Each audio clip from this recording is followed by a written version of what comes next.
Welcome to ആഷൻ literature. Plural perspectives readings on ജെൻഡറിൻ്റെ exam special video ആണിത്. Readings on ജെൻഡറിലെ അധികം ചാപ്റ്ററിൻ്റെയും കഥയും മീനിങ്ങും ഒക്കെ അറിയാമെങ്കിലും ഇംഗ്ലീഷിൽ എക്സാം എഴുതുമ്പോൾ കുറച്ച് പാടുള്ള പോലെ പല കുട്ടികളും പറഞ്ഞിട്ടുണ്ട്. അതുകൊണ്ട് എക്സാം ഇംഗ്ലീഷിൽ എഴുതുമ്പോൾ നാം ശ്രദ്ധിക്കേണ്ട കുറച്ച് കാര്യങ്ങളും പൊതുവായി എല്ലാ ചാപ്റ്ററിലും എഴുതാൻ പറ്റുന്ന കോമൺ ആയ കുറച്ച് കാര്യങ്ങളും അതിൽ ഇമ്പോർട്ടൻ്റ് ആയ ക്വസ്റ്റ്യനും ആൻസറും എല്ലാ ചാപ്റ്ററിൻ്റെ തീമും ജനറലായി എഴുതാൻ പറ്റുന്ന കാര്യങ്ങളും കുറച്ച് എക്സാം ടിപ്സും ഒക്കെയാണ് ഈ വീഡിയോ കൊണ്ട് ഉദ്ദേശിക്കുന്നത്. പലർക്കും എഴുതേണ്ടത് എന്താണെന്ന് മനസ്സിലറിയാമെങ്കിലും അത് വേർഡ്സായി അല്ലെങ്കിൽ അതൊരു സെൻറ്റൻസായി പേപ്പറിലേക്ക് വരാൻ പറ്റാത്ത ഡിഫിക്കൽട്ടീസ് ഉണ്ട്. അപ്പോൾ നമുക്ക് കുറച്ച് കോമൺ സെൻറ്റൻസുകളും ചാപ്റ്ററിൽ ഏത് ക്വസ്റ്റ്യൻ ചോദിച്ചാലും നമുക്ക് എഴുതാൻ പറ്റുന്ന സ്റ്റാർട്ട് ചെയ്യാൻ പറ്റുന്ന കുറച്ച് ലൈൻസും ഇംഗ്ലീഷിലെ കുറച്ച് വേർഡ്സും സെൻറ്റൻസും ഒക്കെ നമ്മൾ ഇതിൽ ഡിസ്കസ് ചെയ്യുന്നതായിരിക്കും. ഇതിലെ എല്ലാ ചാപ്റ്ററും നമ്മൾ ഡീറ്റെയിൽ ആയി നോക്കുന്നതായിരിക്കും. എല്ലാ ചാപ്റ്ററിൻ്റെ ഡീറ്റെയിൽസും പറയും. പക്ഷെ അതിനു മുൻപ് നമ്മൾ ഈ എക്സാമിൻ്റെ ഒരു പാറ്റേൺ, എങ്ങനെയാണ് ക്വസ്റ്റ്യൻ പേപ്പർ വരുന്നത്, നമ്മൾ എന്തൊക്കെ പഠിക്കണം, എങ്ങനെയൊക്കെയാണ് ക്വസ്റ്റ്യൻ വരുന്നത്, എങ്ങനെയൊക്കെ പ്രിപ്പയർ ചെയ്യുന്ന ആദ്യം നമ്മൾ മനസ്സിലാക്കണം. ക്വസ്റ്റ്യൻ പേപ്പറിൻ്റെ പാറ്റേൺ അറിയാണ്ട് എന്തെങ്കിലുമൊക്കെ പഠിച്ചതുകൊണ്ട് ഒരിക്കലും ഒരു കാര്യവുമില്ല.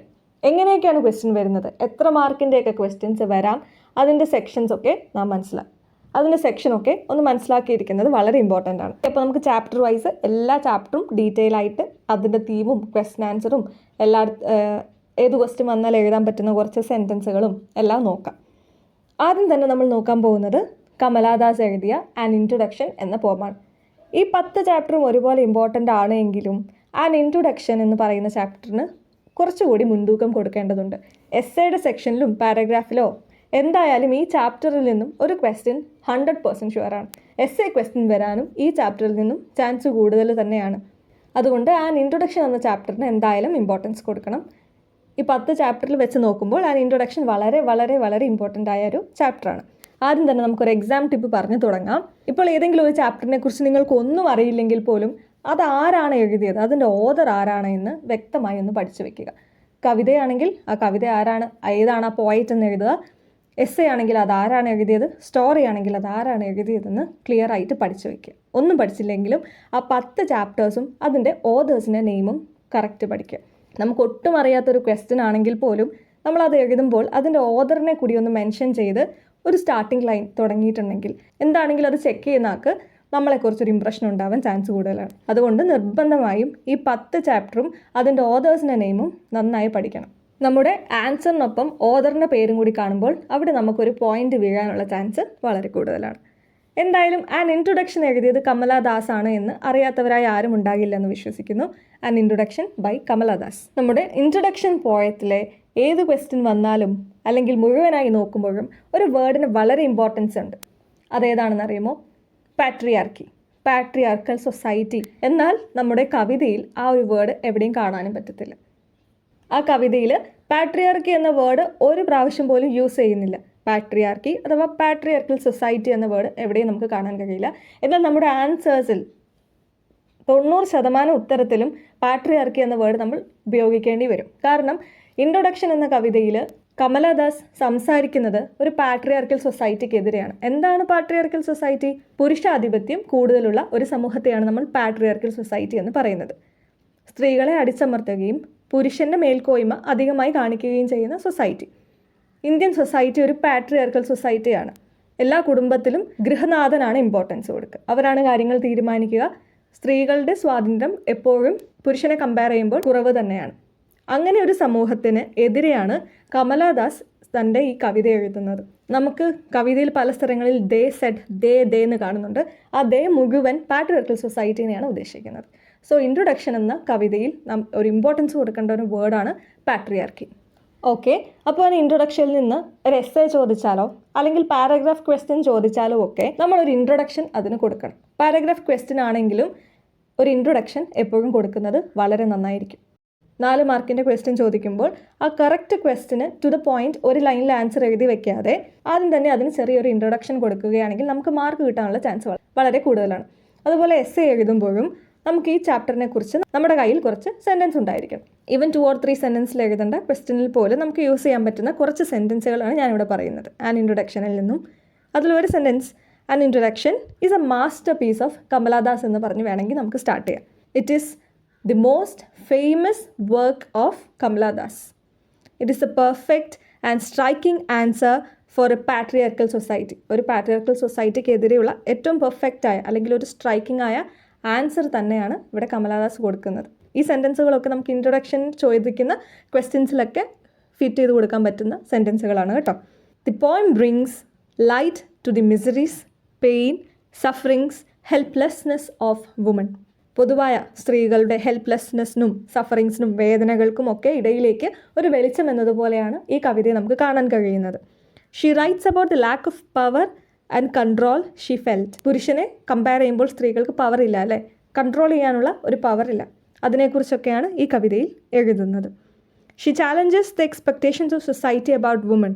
സൊസൈറ്റിക്ക്, പ്രത്യേകിച്ച് പാട്രിയാർക്കൽ സൊസൈറ്റിക്ക് സ്ത്രീയെക്കുറിച്ച് ഒരു എക്സ്പെക്റ്റേഷൻ ഉണ്ട്. അവൾ ഇങ്ങനെ ആയിരിക്കണം, അവൾ ഇങ്ങനെയാണ് ചെയ്യേണ്ടത്, ഇവൾ ഇങ്ങനെ വസ്ത്രം ധരിക്കണം, ഇങ്ങനെ സംസാരിക്കണം, അങ്ങനെ കുറച്ച് എക്സ്പെക്റ്റേഷൻസ് സൊസൈറ്റി വെക്കുന്നുണ്ട്.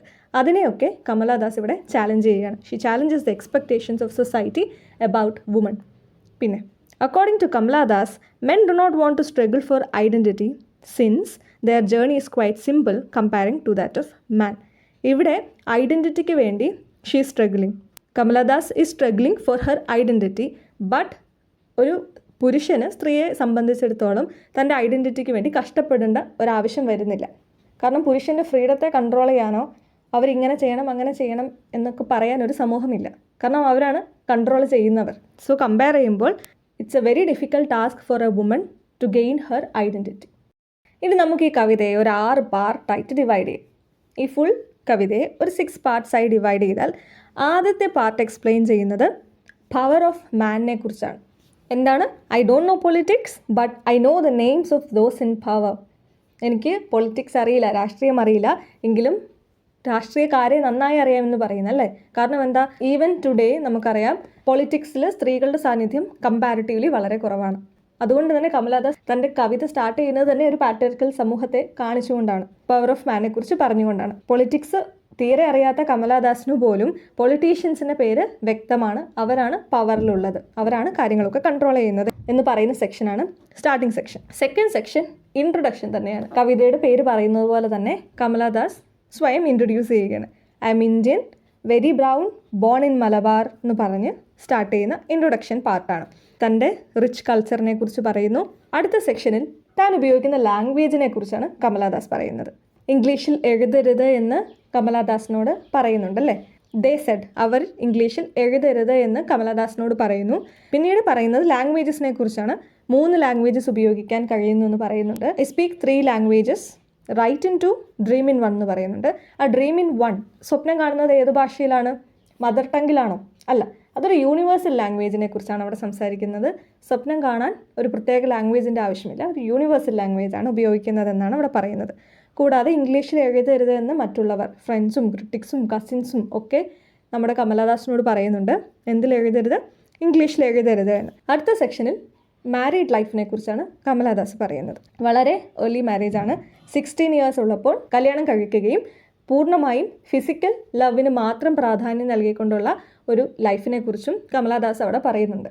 When I ask for love not knowing what else to ask. ഞാൻ സ്നേഹത്തിന് വേണ്ടിയാണ് ചോദിച്ചതെന്ന് പറയുന്നു, എന്നാൽ മറ്റെന്താണ് ചോദിക്കേണ്ടതെന്ന് എനിക്ക് അറിയില്ല എന്നും അവിടെ പ്രത്യേകം പറയുന്നുണ്ട്. കാരണം മറ്റു കാര്യങ്ങളൊന്നും അന്ന് കമലദാസിന് അറിയില്ല. സ്ത്രീക്കുള്ള പവർ, സ്ത്രീയുടെ കരിയർ, സ്ത്രീക്ക് വൈഫ് എന്നതിനപ്പുറത്തേക്ക് പല റോളുകളുണ്ട് എന്ന് അന്ന് കമലദാസിന് തിരിച്ചറിയാൻ കഴിയുന്നില്ല. മാരീഡ് ലൈഫ് എൻഡ് ചെയ്യുന്ന സെൻറ്റൻസ് കഴിയുമ്പോൾ പുതിയ സെൻറ്റൻസ് തുടങ്ങുന്നത് ദെൻ എന്നൊരു വേർഡ് യൂസ് ചെയ്തിട്ടാണ് നമുക്ക് കാണാം. ദെൻ, അതിനുശേഷം നമുക്ക് മറ്റൊരു കമലാദാസിനെയാണ് കാണാൻ കഴിയുന്നത് അല്ലേ. She starts to take ownership of her self as A person and as A woman. Kamala Das വളരെ ശക്തമായി ഈ പാട്രിയാർക്കൽ സൊസൈറ്റിക്കെതിരെ പോരാടാൻ തുടങ്ങി. അതിൻ്റെ സ്റ്റാർട്ടിങ് എങ്ങനെയൊക്കെയാണ് ചെയ്തത്? ഷീ വോർ എ ഷർട്ട്, പിന്നെ ബ്രദേഴ്സിന് ട്രൗസേഴ്സ് ഇട്ടു, ഹെയർ ഷോർട്ടാക്കി കട്ട് ചെയ്തു, ആൻഡ് വുമണിനെസ് പൂർണ്ണമായും ഒഴിവാക്കി. എന്നാൽ സമൂഹം അവളെ വെറുതെ വിട്ടോ ഇല്ല. അവരോട് എപ്പോഴും പറഞ്ഞുകൊണ്ടേയിരുന്നു dress in sari, be girl, be wife എന്ന് എപ്പോഴും പറഞ്ഞുകൊണ്ടിരിക്കുന്ന ഒരു സമൂഹത്തെ, എപ്പോഴും കുറ്റപ്പെടുത്തുന്ന ഒരു പാട്രിയാർക്കൽ സൊസൈറ്റിയെയും കാണിച്ചു തരുന്നുണ്ട്. അവസാനം കവിത എൻഡ് ചെയ്യുന്ന ഒരു ഭാഗത്ത് നമുക്ക് ഐ എന്ന ഒരു പ്രൊനൗൺ അധികം കൂടുതലായി ഉപയോഗിച്ച് കാണാം. കാരണം മറ്റുള്ള എല്ലാവരോടും ആരാണെന്ന് ചോദിക്കുമ്പോൾ പുരുഷൻ ഐ എന്നാണ് ഉത്തരം പറഞ്ഞതെന്ന് കാണുന്നുണ്ടല്ലേ. ഞാൻ തന്നെയാണ് എന്ന് ഉത്തരം പറയുന്നു ആര്? സമൂഹത്തിലെ പുരുഷൻ. എന്നാൽ സ്ത്രീക്ക് ഒരിക്കലും തൻ്റെ ഐഡൻറ്റിറ്റി കണ്ടെത്താൻ കഴിയാത്തത് കൊണ്ട് തന്നെ ഒരിക്കലും ഐ എന്ന് വിശേഷിപ്പിക്കാൻ സാധിക്കാത്ത പോകുന്ന വിഷമ കാര്യങ്ങളെക്കുറിച്ചൊക്കെയാണ് എന്നാൽ the last line of the poem എന്താണ്? I too call myself I. Okay, ഞാനും എന്നെ ഐ എന്ന് തന്നെ വിശേഷിപ്പിക്കും, വിച്ച് മീൻസ് ഐഡൻറ്റിറ്റി കണ്ടെത്താൻ സ്ത്രീക്കും സാധിക്കുന്നു, കമലദാസിന് സാധിച്ചു എന്നാണ്. അങ്ങനെ ഒരു പോസിറ്റീവ് നോട്ടോടെയാണ് നമ്മുടെ കവിത എൻഡ് ചെയ്യുന്നത്. ഇങ്ങനെ നമുക്ക് ഈ കവിത ഒരു 6 പാർട്സ് ആക്കി പഠിക്കാം. ആദ്യത്തെ പാർട്ടിൽ പാട്രിയാർക്കൽ സൊസൈറ്റീനെ വിമർശിച്ചുകൊണ്ട് പൊളിറ്റിക്സിനെ കുറിച്ച് പറഞ്ഞുകൊണ്ട് സ്റ്റാർട്ട് ചെയ്യുന്നു. പിന്നീട് സ്വന്തം ഇൻട്രൊഡ്യൂസ് ചെയ്യുകയാണ് സെക്കൻഡ് പാർട്ടിൽ, I M Indian very brown എന്ന് പറഞ്ഞുകൊണ്ട്. തേർഡിൽ ലാംഗ്വേജസിനെ കുറിച്ച് സംസാരിക്കുന്നു. ഫോർത്ത് പാർട്ടിൽ തൻ്റെ പേഴ്സണൽ മാരീഡ് ലൈഫിനെ കുറിച്ചാണ് പറയുന്നത്. ഫിഫ്ത്ത് പാർട്ടിൽ ദെൻ എന്ന് പറഞ്ഞുകൊണ്ട് കമലദാസിന് വന്ന മാറ്റങ്ങൾ, എങ്ങനെ she fought against patriarchal society എന്ന് കാണിക്കുന്നു. ആൻഡ് ദ ലാസ്റ്റ് പാർട്ടിൽ ഐ എന്ന ഒരു കോൺസെപ്റ്റിനെ കുറിച്ച് സംസാരിച്ചുകൊണ്ട് ഞാനും എന്നെ ഐ എന്ന് വിളിക്കും, പുരുഷൻ ഐഡൻറ്റിറ്റി കണ്ടെത്തി ഐ എന്ന് വിളിക്കുന്നത് പോലെ ഞാനും എന്നെ ഐ എന്ന് തന്നെ വിശേഷിപ്പിക്കും എന്ന് പറഞ്ഞാണ് നമ്മുടെ കവിത എൻഡ് ചെയ്യുന്നത്. ഓക്കെ, ഇനി നമ്മൾ നേരത്തെ പറഞ്ഞല്ലേ ആൻ ഇൻട്രൊഡക്ഷൻ ബൈ കമലദാസ് എന്ന ഇതിനെ കൺസിഡർ ചെയ്യുമ്പോൾ നാം പാട്രിയാർക്കി എന്നൊരു വേർഡിന് ഭയങ്കര ഇമ്പോർട്ടൻസ് നൽകുന്നുണ്ടായിരുന്നു. അപ്പോൾ എവിടെയൊക്കെയാണ് പാട്രിയാർക്കൽ സൊസൈറ്റിയെ ഡയറക്റ്റായിട്ടും ഇൻഡയറക്റ്റുമായിട്ട് നമ്മുടെ കമലദാസ് മെൻഷൻ ചെയ്യുന്നത് എന്ന് ജസ്റ്റ് ഒന്ന് നോക്കാം. കാരണം പാട്രിയാർക്കി ബേസ് ചെയ്തുള്ള ക്വസ്റ്റ്യൻസ് വരാൻ ചാൻസ് കൂടുതലാണ്, ഡയറക്റ്റായിട്ടും ഇൻഡയറക്റ്റായിട്ടും. അതിൽ നമുക്ക് ആദ്യം കാണുന്നത് പോം സ്റ്റാർട്ട് ചെയ്യുന്നത് തന്നെ പാട്രിയാർക്കിനെ മെൻഷൻ ചെയ്തുകൊണ്ടാണ്. I don't know politics but I know the names of those in power. എനിക്ക് പൊളിറ്റിക്സ് അറിയില്ലെങ്കിലും പവറിലുള്ള ആളുകളുടെ പേര് നന്നായി അറിയാമെന്ന് പറയുന്നത് തന്നെ പാട്രിയാർക്കൽ സൊസൈറ്റിക്ക് എതിരെയുള്ള ഒരു സെൻറ്റൻസ് ആണ്. കാരണം power is in the hands of men എന്നാണ് അവിടെ പറയുന്നത്. പിന്നീട് ഐ സ്പീക്ക് 3 ലാംഗ്വേജസ് എന്ന് കാണാം. അവിടെ മറ്റുള്ള പുരുഷന്മാരെ പോലെ തന്നെ താനും എഡ്യൂക്കേറ്റഡ് ആണ് എന്ന് ഇൻഡയറക്റ്റ് ആയുള്ള ഒരു പരാമർശമായി അത് വേണമെങ്കിൽ നമുക്ക് കണക്കാക്കാം. പിന്നീട് നമുക്കറിയാം ഈ പോം കംപ്ലീറ്റ്ലി നമുക്ക് ദേ സെഡ് എന്ന് റിപ്പീറ്റഡായി കാണാൻ കഴിയും. ദേ സെഡ്, അവർ പറഞ്ഞു, സ്ത്രീയോട് ഇങ്ങനെ പെരുമാറണമെന്ന്, അല്ലെങ്കിൽ കമലദാസിനോട് ഇങ്ങനെ ചെയ്യണം അങ്ങനെ ചെയ്യണമെന്ന് ദേ സെഡ് എന്നാണ് പ്രത്യേകം പറയുന്നത്. ആ ദേ എന്നത് പാട്രിയാർക്കൽ സൊസൈറ്റീനെയാണ് കാണിക്കുന്നത്. പിന്നെ dress in saris, be girl, be wife, be embroider, be cook, ഇതൊക്കെ പാട്രിയാർക്കൽ സൊസൈറ്റി കമലദാസിനോട് ചെയ്യാൻ ആവശ്യപ്പെടുന്ന കാര്യങ്ങളാണ്. കാരണം എന്താണ്? അവർ സ്ത്രീയിൽ നിന്ന് പ്രതീക്ഷിക്കുന്ന കുറച്ച് കാര്യങ്ങളുണ്ട്. Society has some expectations about woman. അതുകൊണ്ടാണ് ഇങ്ങനെയുള്ള കാര്യങ്ങൾ ചെയ്യാൻ വീണ്ടും വീണ്ടും അവർ ആവശ്യപ്പെടുന്നത്. പിന്നീട് പറയുന്നു be Amy, be Kamala, or better still be Madhavikutty എന്ന് പറയുന്നുണ്ട്. ഒന്നെങ്കിൽ നീ ആ പാവം പെൺകുട്ടിയായ ആമിയാകും, അല്ലെങ്കിൽ കംപ്ലീറ്റായി സ്ത്രീ എന്ന് സമൂഹം എക്സ്പെക്റ്റ് ചെയ്യുന്ന എല്ലാ ഗുണങ്ങളുമുള്ള സ്ത്രീയായ കമലദാസ് ആകും, അല്ലെങ്കിൽ ബെറ്റർ മാധവിക്കുട്ടിയാകും എന്ന് പറയുന്നു. ഇവിടെ ബെറ്റർ എന്ന് പ്രത്യേകം കാണാം. കാരണം മാധവിക്കുട്ടി കമലദാസ് ഉപയോഗിച്ചിരുന്ന ഒരു സ്യൂഡോ നെയിമായിരുന്നു. താൻ ആരാണ് എന്ന് തിരിച്ചറിയാതെ ഉപയോഗിച്ചിരുന്ന, തൻ്റെ റൈറ്റിങ്സിൽ ഉപയോഗിച്ചിരുന്ന ഒരു ഫേക്ക് നെയിം അഥവാ ഒരു സ്യൂഡോ നെയിമായിരുന്നു മാധവിക്കുട്ടി. അപ്പോൾ ബെറ്റർ നീ മാധവിക്കുട്ടി ആകുമെന്ന് പറയുന്നു. മീൻസ് നിൻ്റെ കഴിവുകളൊന്നും സമൂഹം അറിയണ്ട, നീ മറിഞ്ഞിരിക്കുന്ന ഒരാൾ തന്നെയായി മാറുമെന്ന് പറയുന്നു. ആര്? Patriarchal society. പിന്നെ ഐ എന്ന കോൺസെപ്റ്റ്, അവിടെയും പാട്രിയാർക്കി തന്നെയാണ് കാണിക്കുന്നത്. സ്വന്തം ഐഡൻറ്റിറ്റി കണ്ടെത്തിയ പുരുഷജനങ്ങൾ നിൽക്കുന്നു, എന്നാൽ സ്ത്രീകൾക്ക് ഇന്നും സ്വന്തം ഐഡൻറ്റിറ്റി കണ്ടെത്താൻ കഴിയാതെ അവരുടെ പവറിന് താഴെ നിൽക്കുന്ന ഒരു സമൂഹമായി മാറുകയാണ്. അങ്ങനെ കംപ്ലീറ്റായി നമ്മൾ ഈ കവിതയെ നോക്കുമ്പോൾ മുഴുവനായും പാട്രിയാർക്കിയുടെ ഇമ്പോർട്ടൻസ് കാണാൻ കഴിയും. അടുത്തതാണ് ഇതിലെ തീം. എന്തൊക്കെയാണ് ഇതിലെ മെയിൻ തീം എന്ന് പറയുന്നത്? Kamala explores powerful themes of ഏതൊക്കെയാണ്? ഫെമിനിസം കാണാം അല്ലേ, ഈക്വൽ റൈറ്റ്സിന് വേണ്ടിയുള്ള പോരാട്ടങ്ങൾ, freedom, marriage, search for identity, patriarchal society. ഇതൊക്കെ തന്നെയാണ് ഇതിലെ മെയിനായ തീം. ഈ കുറച്ച് തീമുകൾ അടിസ്ഥാനപ്പെടുത്തിയായിരിക്കും നമ്മുടെ എല്ലാ ക്വസ്റ്റ്യനും ആൻസറും എല്ലാം വരുന്നത്. അപ്പോൾ എന്തൊക്കെയാണ് ഈ കവിതയുടെ തീം എന്ന് മനസ്സിലാക്കിയാൽ മാത്രമേ നമുക്ക് ഉത്തരം എഴുതാൻ പറ്റത്തുള്ളൂ. ഡയറക്റ്റായി വായിക്കുമ്പോൾ ചിലപ്പോൾ ഈ തീം ഒന്നും മനസ്സിലാകണമെന്നില്ല. ഇൻഡയറക്റ്റായാണ് പല കാര്യങ്ങളും ഇതിൽ അവതരിപ്പിക്കുന്നത്. അതുകൊണ്ട് themes feminism, equal rights, freedom, marriage, search for identity, patriarchal society എല്ലാം വരും. ഇതുവരെ പറഞ്ഞതിൽ നിന്നും ഈ തീംസൊക്കെ ക്ലിയർ ആണ് എന്ന് മനസ്സിലാക്കുന്നു. ഒരു ക്വസ്റ്റ്യൻ നോക്കാം. Dress in saris, be girl, be wife, they set. ഇതിനെക്കുറിച്ച് നമുക്ക് എന്താണ് എഴുതാൻ കഴിയുക? ദേ സെറ്റ് അല്ലേ, they refer to the patriarchal society who puts chain on the hands of woman. They have already given her restrictions and conditions to follow. The woman without power cannot deviate from this. She has no right to disobey this because she is a girl. This is how men train women intellectually, emotionally and physically. അപ്പോൾ ഇവിടെ ദേ എന്ന് refer ചെയ്യുന്നത് patriarchal സൊസൈറ്റിയാണ്. അവർ കുറച്ച് restrictions നൽകുന്നു, woman limit നൽകുകയാണ്, എല്ലാത്തിനും conditions നൽകുകയാണ്. Kamala Das poem an introduction is a stringent criticism of patriarchal society discuss. ഇത്തരം ക്വസ്റ്റ്യൻസ് നമുക്ക് തീർച്ചയായും എസ്സേക്ക് എക്സ്പെക്ട് ചെയ്യാൻ കഴിയും. അതിനുള്ള എല്ലാ പോയിൻറ്റ്സും നമ്മൾ ഇത്രയും സമയം കൊണ്ട് ഡിസ്കസ് ചെയ്ത് കഴിഞ്ഞിട്ടുണ്ട്. അപ്പോൾ ഇത്രയൊക്കെയാണ് ആൻ ഇൻട്രൊഡക്ഷൻ ബൈ കമലദാസ്. ഇതൊരു ഓട്ടോബയോഗ്രഫിക്കൽ കൺഫെഷണൽ പോമാണ്. ഓട്ടോബയോഗ്രഫിക്കൽ എന്ന് പറഞ്ഞിട്ടുണ്ടെങ്കിൽ നമ്മളെ തന്നെ നമ്മുടെ സ്വന്തം ജീവിതകഥ വെച്ച് എഴുതുന്നതാണ്. കൺഫെഷൻ എന്ന് പറയുമ്പോൾ ഒരു തുറന്നു പറച്ചിലാണ്. ഇവിടെ എല്ലാം തുറന്നു പറയുകയാണ് അല്ലേ കമലദാസ് തൻ്റെ ലൈഫിനെ കുറിച്ച്. So this is N autobiographical confessional പോം. നമ്മൾ അടുത്തതായി ഡിസ്കസ് ചെയ്യുന്നത് കിഷ്വാർ നഹീദ് എഴുതിയ I am not that woman എന്ന പോമാണ്. ഈ കിഷ്വാർ നഹീദ് എന്ന് പറയുന്നത് ഒരു പാകിസ്ഥാനി പോയറ്റാണ്. കൂടാതെ ആളൊരു ഫെമിനിസ്റ്റാണ്. കിഷ്വാർ നഹീദ് ഒരു ഫെമിനിസ്റ്റ് പോയറ്റാണെന്ന് ഓർക്കുക. ഈ ഒരു പോയറ്റിൻ്റെ ക്വസ്റ്റ്യൻസിന് ആൻസർ ചെയ്യുമ്പോൾ നമ്മൾ ശ്രദ്ധിക്കേണ്ട രണ്ട് മെയിനായ വാക്കുകൾ എന്ന് പറയുന്നത് ഫെമിനിസ്റ്റ് എന്ന വേർഡും കമ്മോഡിറ്റി എന്ന വേർഡുമാണ്. കാരണം ഈ പോയം ഒരു ഫെമിനിസ്റ്റ് പോമാണ്. ഇത് എഴുതിയേക്കുന്നത് ഒരു ഫെമിനിസ്റ്റ് പോയറ്റുമാണ്. അതുകൊണ്ട് പലയിടത്തും മുഴുവനായും ഫെമിനിസ്റ്റ് ചിന്താഗതികളാണ് നമുക്ക് കാണാൻ കഴിയുന്നത്. അതുകൊണ്ട് ഫെമിനിസ്റ്റ് എന്ന വേർഡ് ഇമ്പോർട്ടൻ്റ് ആണ്. പിന്നെ കമ്മോഡിറ്റി, ഇവിടെ സ്ത്രീയെ ഒരു കമ്മോഡിറ്റിയായി ചിത്രീകരിക്കുന്നതാണ് ഒരു മെയിൻ തീമായി കാണുന്നത്. കമ്മോഡിഫിക്കേഷൻ ഓഫ് വുമൺ ആണ്. അതുകൊണ്ട് കമ്മോഡിറ്റി എന്ന വാക്കും കൂടുതലായും ആൻസേഴ്സിൽ ഉപയോഗിക്കാൻ നമുക്ക് ശ്രദ്ധിക്കാം. 2 വേർഡ്സ്, ഫെമിനിസ്റ്റും കമ്മോഡിറ്റിയും. ഇനി ഇതിൽ നിന്ന് ഏത് ക്വസ്റ്റ്യൻസ് വന്നാലും അത്യാവശ്യം നമുക്ക് എല്ലായിടത്തും എഴുതാൻ പറ്റുന്ന കുറച്ച് ലൈൻസ് നോക്കാം. ആദ്യം തന്നെ ദിസ് ഈസ് എ ഫെമിനിസ്റ്റ് പോം. നമ്മൾ ഓൾറെഡി പറഞ്ഞു ഇതൊരു ഫെമിനിസ്റ്റ് പോമാണെന്ന് പറഞ്ഞുകൊണ്ട് നമുക്ക് പല ആൻസേഴ്സും തുടങ്ങാം. പിന്നെ woman are not commodities, they are human beings with rights and privileges who deserves respect. Respect deserve ചെയ്യുന്ന, അർഹിക്കുന്ന റൈറ്റ്സും പ്രിവിലേജസും ഒക്കെയുള്ള സാധാ ഹ്യൂമൻ ബീങ്സ് തന്നെയാണ് ആര്? വുമണും. അല്ലാതെ അവർ വസ്തുക്കളല്ല, വിൽക്കുവാനും വാങ്ങുവാനുമുള്ള കമ്മോഡിറ്റീസ് അല്ല എന്ന സെൻറ്റൻസ് നമുക്ക് യൂസ് ചെയ്യാം. This is a powerful protest against the orthodox society. Orthodox സൊസൈറ്റിക്കെതിരെയുള്ളൊരു ശക്തമായ പ്രൊട്ടസ്റ്റ് ആണ് ഈ കവിത.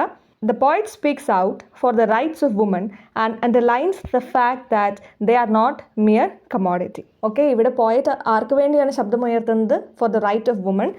മാത്രവുമല്ല അവർ കമ്മോഡിറ്റി അല്ല എന്ന ഫാക്റ്റിന് അണ്ടർലൈൻ ചെയ്യുന്നു. വീണ്ടും വീണ്ടും അത് ഉറപ്പിച്ചു പറയുകയാണ്. This is a liberating poem which inspire woman to respect themselves and fight against oppression. ഇതൊരു ലിബറേറ്റിംഗ് പോയമാണ്. ഒരു സ്വാതന്ത്ര്യം നൽകുന്ന, ചങ്ങലയിൽ കിടക്കുന്ന സ്ത്രീകൾക്ക് ഒരു സ്വാതന്ത്ര്യം നൽകുന്ന പോയമാണ്. ഇത് തമ്മിൽ സ്ത്രീകളെ റെസ്പെക്റ്റ് ചെയ്യുവാനും അവർക്ക് നേരെയുള്ള ഒപ്രഷനെതിരെ ഫൈറ്റ് ചെയ്യാനും ആഹ്വാനം ചെയ്യുന്നു. അവർ സ്വന്തം വില മനസ്സിലാക്കണം അല്ലേ? സ്ത്രീ ആദ്യം അവളുടെ സ്വന്തം വില മനസ്സിലാക്കിയാൽ മാത്രമേ സ്വയം റെസ്പെക്റ്റ് ചെയ്യുവാനും മറ്റുള്ള സ്ത്രീകളെ റെസ്പെക്റ്റ് ചെയ്യാനും അവൾക്ക് സാധിക്കുകയുള്ളൂ. എങ്കിൽ മാത്രമേ പുരുഷജനം അല്ലെങ്കിൽ അവളുടെ ചുറ്റുമുള്ള ലോകം അവളുടെ മേൽ ഉണ്ടാക്കുന്ന ഒപ്രഷനെതിരെ അവൾക്ക് ഫൈറ്റ് ചെയ്യാൻ കഴിയുകയുള്ളൂ. അതുകൊണ്ട് ദിസ് ഇസ് എ ലിബറേറ്റിംഗ് പോം. ഒരു സ്വാതന്ത്ര്യം നേടിക്കൊടുക്കുന്ന ഒരു പോയമാണിത്. അറിവില്ലാത്തവർക്ക് തങ്ങളുടെ വില മനസ്സിലാക്കി കൊടുക്കുന്ന ഒരു പോമാണ്. The conservative society defines woman as a collection of sexual parts which is to be sold with good profit. ഈ കൺസർവേറ്റീവ് സൊസൈറ്റി സ്ത്രീയെ കാണുന്നത് കുറച്ച് സെക്ഷൽ പാർട്സ് മാത്രം അടങ്ങുന്ന ഒരു ഒബ്ജക്റ്റ് ആയിട്ടാണ്. നല്ല പ്രോഫിറ്റോടെ വിൽക്കാനും വാങ്ങാനും ഒക്കെ കഴിയുന്ന വെറും ഒരു വസ്തുവായിട്ടാണ് കൺസർവേറ്റീവ് സൊസൈറ്റി സ്ത്രീയെ കാണുന്നത്. ഈ ഒരു ചിന്താഗതിക്കെതിരെയാണ് ഈ കവിതയിൽ മുഴുവൻ പോയിട്ട് സംസാരിക്കുന്നത്. പിന്നെ ഇതിൽ നിന്ന് നമുക്ക് എസ്സേ ക്വസ്റ്റ്യൻ പ്രതീക്ഷിക്കാം. ജനറലായൊരു ക്വസ്റ്റ്യൻ വരുമെങ്കിൽ മിക്കവാറും അത് മാരേജിനെ റിലേറ്റ് ആയിട്ടായിരിക്കും. ഇവിടെ സ്ത്രീയെ മാരേജിൻ്റെ പേരിൽ ഡൗറി എന്നൊരു കോൺസെപ്റ്റ് വരുന്നു. പണം കൊടുത്ത് വിൽക്കുകയും വാങ്ങുകയും ചെയ്യുന്ന ഒരു കമ്മോഡിറ്റിയായി മാരേജിൽ സ്ത്രീ മാറ്റപ്പെടുകയാണ്. അതിനെതിരെ ഇവിടെ കിഷ്വാർ നഹീദ് സംസാരിക്കുന്നുണ്ട്. അതുകൊണ്ട് നമുക്കൊരു എസ്സേ എക്സ്പെക്റ്റ് ചെയ്യുകയാണെങ്കിൽ ചിലപ്പോൾ മാരേജ് എന്ന ടോപ്പിക്ക് വരാൻ സാധ്യതയുണ്ട്. Nowadays, marriage is an act of selling women for getting off a burden. Her emotions, choices and feelings are never heard.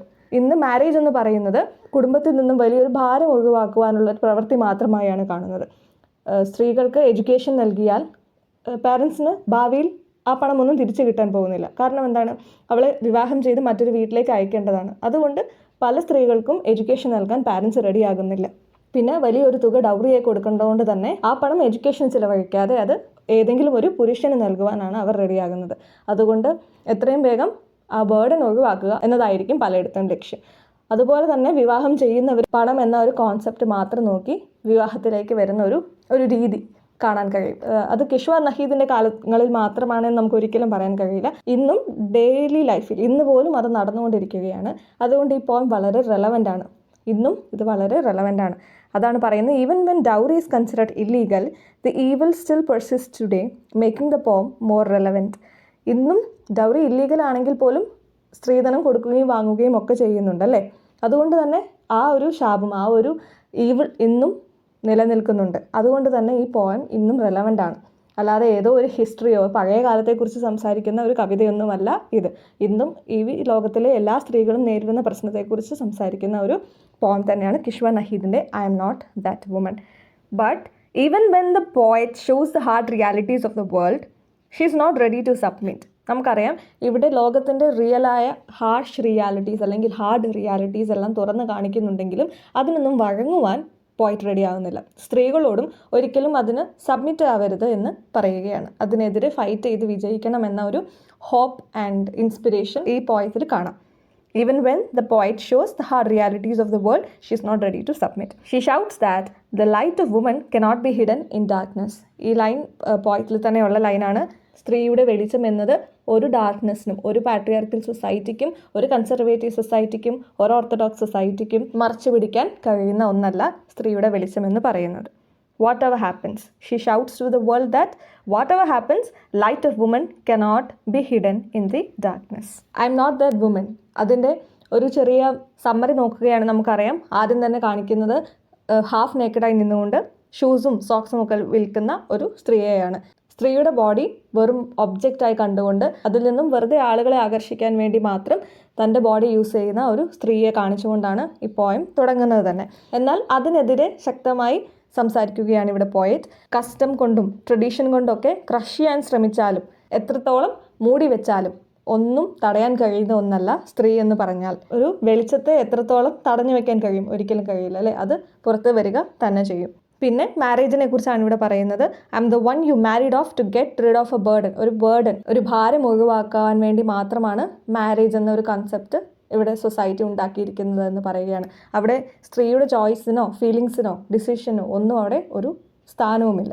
അതുപോലെ സ്ത്രീയുടെ പരിശുദ്ധിയും മാതൃത്വവും വിശ്വസ്തതയും ഒക്കെ, my chastity, my motherhood, my loyalty എല്ലാം വിൽക്കപ്പെടുകയായിരുന്നു. അതിനൊന്നും ഒരു വില നൽകാതെ വെറും ഒരു ഒബ്ജക്റ്റായി മാത്രം സ്ത്രീയെ കണ്ടുകൊണ്ട് പെരുമാറുന്ന സൊസൈറ്റിക്കെതിരെ.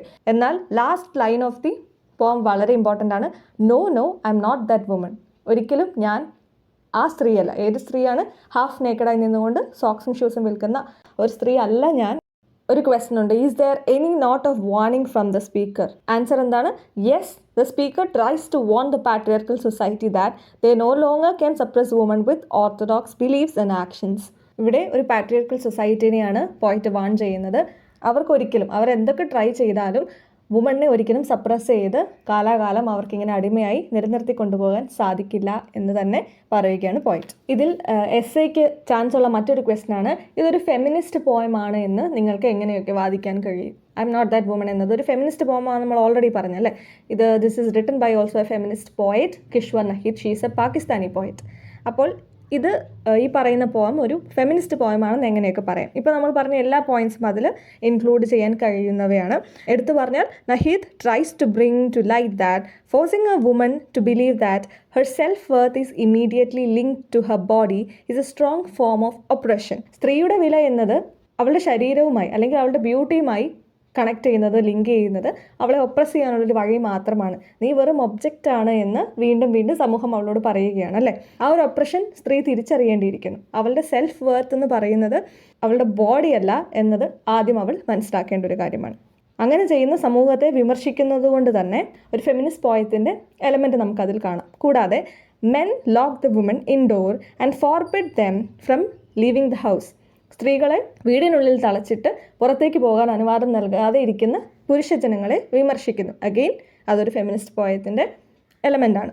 The main purpose that woman are locked indoor is because woman are considered inferior. ഇങ്ങനെ ചെയ്യുന്നതിൻ്റെ പിന്നിലുള്ള കാര്യം സ്ത്രീ ഇൻഫീരിയർ ആണ്, അവൾക്ക് പുറത്തിറങ്ങി ഒന്നും ചെയ്യാനൊന്നുമില്ല അല്ലേ, ഉള്ളിൽ കുക്ക് ചെയ്താൽ മാത്രം മതി എന്ന ചിന്താഗതി കൊണ്ട്. അതാണ് പുരുഷനെ അത് ചെയ്യിപ്പിക്കാൻ അല്ലെങ്കിൽ അത് ചെയ്യിക്കാൻ അവരെ പ്രേരിപ്പിക്കുന്ന ഒരു ഘടന. Woman as objects of pleasure and satisfaction. അതാണ് നമ്മൾ ഇത്ര സമയം പറഞ്ഞുകൊണ്ടിരുന്നത്. വെറും പ്ലഷറിനും സാറ്റിസ്ഫാക്ഷനും മാത്രം ഉപയോഗിക്കുന്ന ഒബ്ജക്ട്സായി വുമണിനെ ചിത്രീകരിക്കുന്നു. ആര്? സൊസൈറ്റി. പിന്നെ മാരേജ് ഒരു ബേർഡനായി കാണുന്നു, മാരേജിൻ്റെ കാര്യങ്ങളൊക്കെ നമ്മൾ പറഞ്ഞു. ഈ പോയിന്റ്സ് എല്ലാമാണ് ഫെമിനിസ്റ്റ് പോയമാണ് ഇത് എന്ന് വാദിക്കുന്ന സമയത്ത് നാം എഴുതേണ്ട കാര്യങ്ങൾ. പിന്നെ തീം എന്തൊക്കെയാണ്? ഈ പോയത്തിൻ്റെ മെയിൻ തീം എന്ന് പറയുന്നത് എംപവർമെൻറ്റ് ഓഫ് വുമൺ ആണ് അല്ലേ. തൻ്റെ സ്വയം സെൽഫ് വർത്ത് അറിയാതിരിക്കുന്ന സ്ത്രീകളെ ഉയർത്തിക്കൊണ്ടുവരിക, വുമൺ എംപവർമെൻറ്റ്. പിന്നെ കമ്മോഡിഫിക്കേഷൻ ഓഫ് വുമൺ, സ്ത്രീകളെ വെറും കമ്മോഡിറ്റി ആയി, ഓബ്ജക്ട്സ് ആയി കാണുന്ന സമൂഹത്തിന് എതിരെയുള്ള കാര്യങ്ങൾ.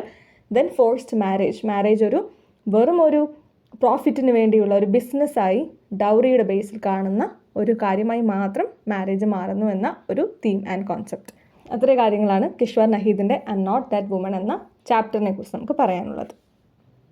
അടുത്ത ഒരു ചാപ്റ്ററാണ് നമ്മുടെ റീഡിങ്സ് ഓൺ ജെൻഡറിലെ ഒരു സിമ്പിളായ ചാപ്റ്റർ എന്ന് പറയാം, kitchen drags by Vijila Chirappad. And introduction, കമലാദാസിൻ്റെ ഇൻട്രൊഡക്ഷൻ ഒക്കെ കമ്പയർ ചെയ്യുമ്പോൾ കിച്ചൺ ഡ്രാഗ്സ് എന്ന് പറയുന്നത് it's a very very simple poem. അപ്പോൾ അതിൻ്റെ അത്യാവശ്യം ഒരു സമ്മറിയും എന്തൊക്കെയാണ് അതിൻ്റെ തീംസ്, റിപ്പീറ്റഡ് ആയ ക്വസ്റ്റ്യൻസും ഒക്കെ മനസ്സിലാക്കിയാൽ എന്തായാലും ഈ ഒരു പോർഷനിൽ നിന്ന് മാർക്ക് സ്കോർ ചെയ്യാൻ നമുക്ക് കഴിയും. നമുക്കൊരു എക്സാം ടിപ്പ് വെച്ച് തന്നെ സ്റ്റാർട്ട് ചെയ്യാം അല്ലേ. സെൻറ്റൻസുകൾ കൺസ്ട്രക്ട് ചെയ്യുമ്പോൾ അല്ലെങ്കിൽ സെൻറ്റൻസ് എഴുതുമ്പോൾ അധികവും അതിൽ അഡ്ജക്റ്റീവ്സ് ചേർക്കാൻ ശ്രമിക്കുക. അഡ്ജക്റ്റീവ്സ് ചേർക്കുമ്പോൾ ആ സെൻറ്റൻസ് കുറച്ചും കൂടി ബ്യൂട്ടിഫുൾ ആകും, കുറച്ചും കൂടി അട്രാക്റ്റീവ് ആവും. അത് നമ്മളൊന്ന് ശ്രദ്ധിച്ചാൽ നമുക്ക് ഈസി ആയിട്ട് ചെയ്യാൻ പറ്റുന്ന കാര്യമുള്ളൂ. ഞാനൊരു എക്സാമ്പിൾ പറയാം. I bought a car. I bought a car എന്ന് എഴുതുന്നതിന് പകരം I bought a new car അല്ലെങ്കിൽ I bought a new and expensive car എന്ന് എഴുതുമ്പോൾ ആ ഒരു ബോറിംഗ് സെൻറ്റൻസിൻ്റെ സ്ട്രക്ചറെ മാറുന്നതായിട്ട് കാണാം. അതുപോലെ there are apples on the plate എന്ന് എഴുതുന്നതിന് പകരം there are some green apples on the plate എന്ന് എഴുതുമ്പോൾ ആ സെൻറ്റൻസ് തന്നെ ഒന്ന് കളർഫുൾ ആയതുപോലെ തോന്നുന്നില്ലേ. അതുപോലെ കിച്ചൺ ഡ്രാഗ്സിനെ കുറിച്ചൊരു ക്വസ്റ്റ്യൻ വരുമ്പോൾ നമ്മളതിങ്ങനെ സ്റ്റാർട്ട് ചെയ്യുന്നു എന്ന് വിചാരിക്കുക. ദിസ് ഈസ് എ സിമ്പിൾ പോം ക്രാഫ്റ്റഡ് ബൈ ദ പോയിറ്റ്. നമുക്ക് അങ്ങനെ എഴുതാം. എന്നാൽ കുറച്ച് അഡ്ജക്റ്റീവ്സ് കൂടി ആഡ് ചെയ്താലോ.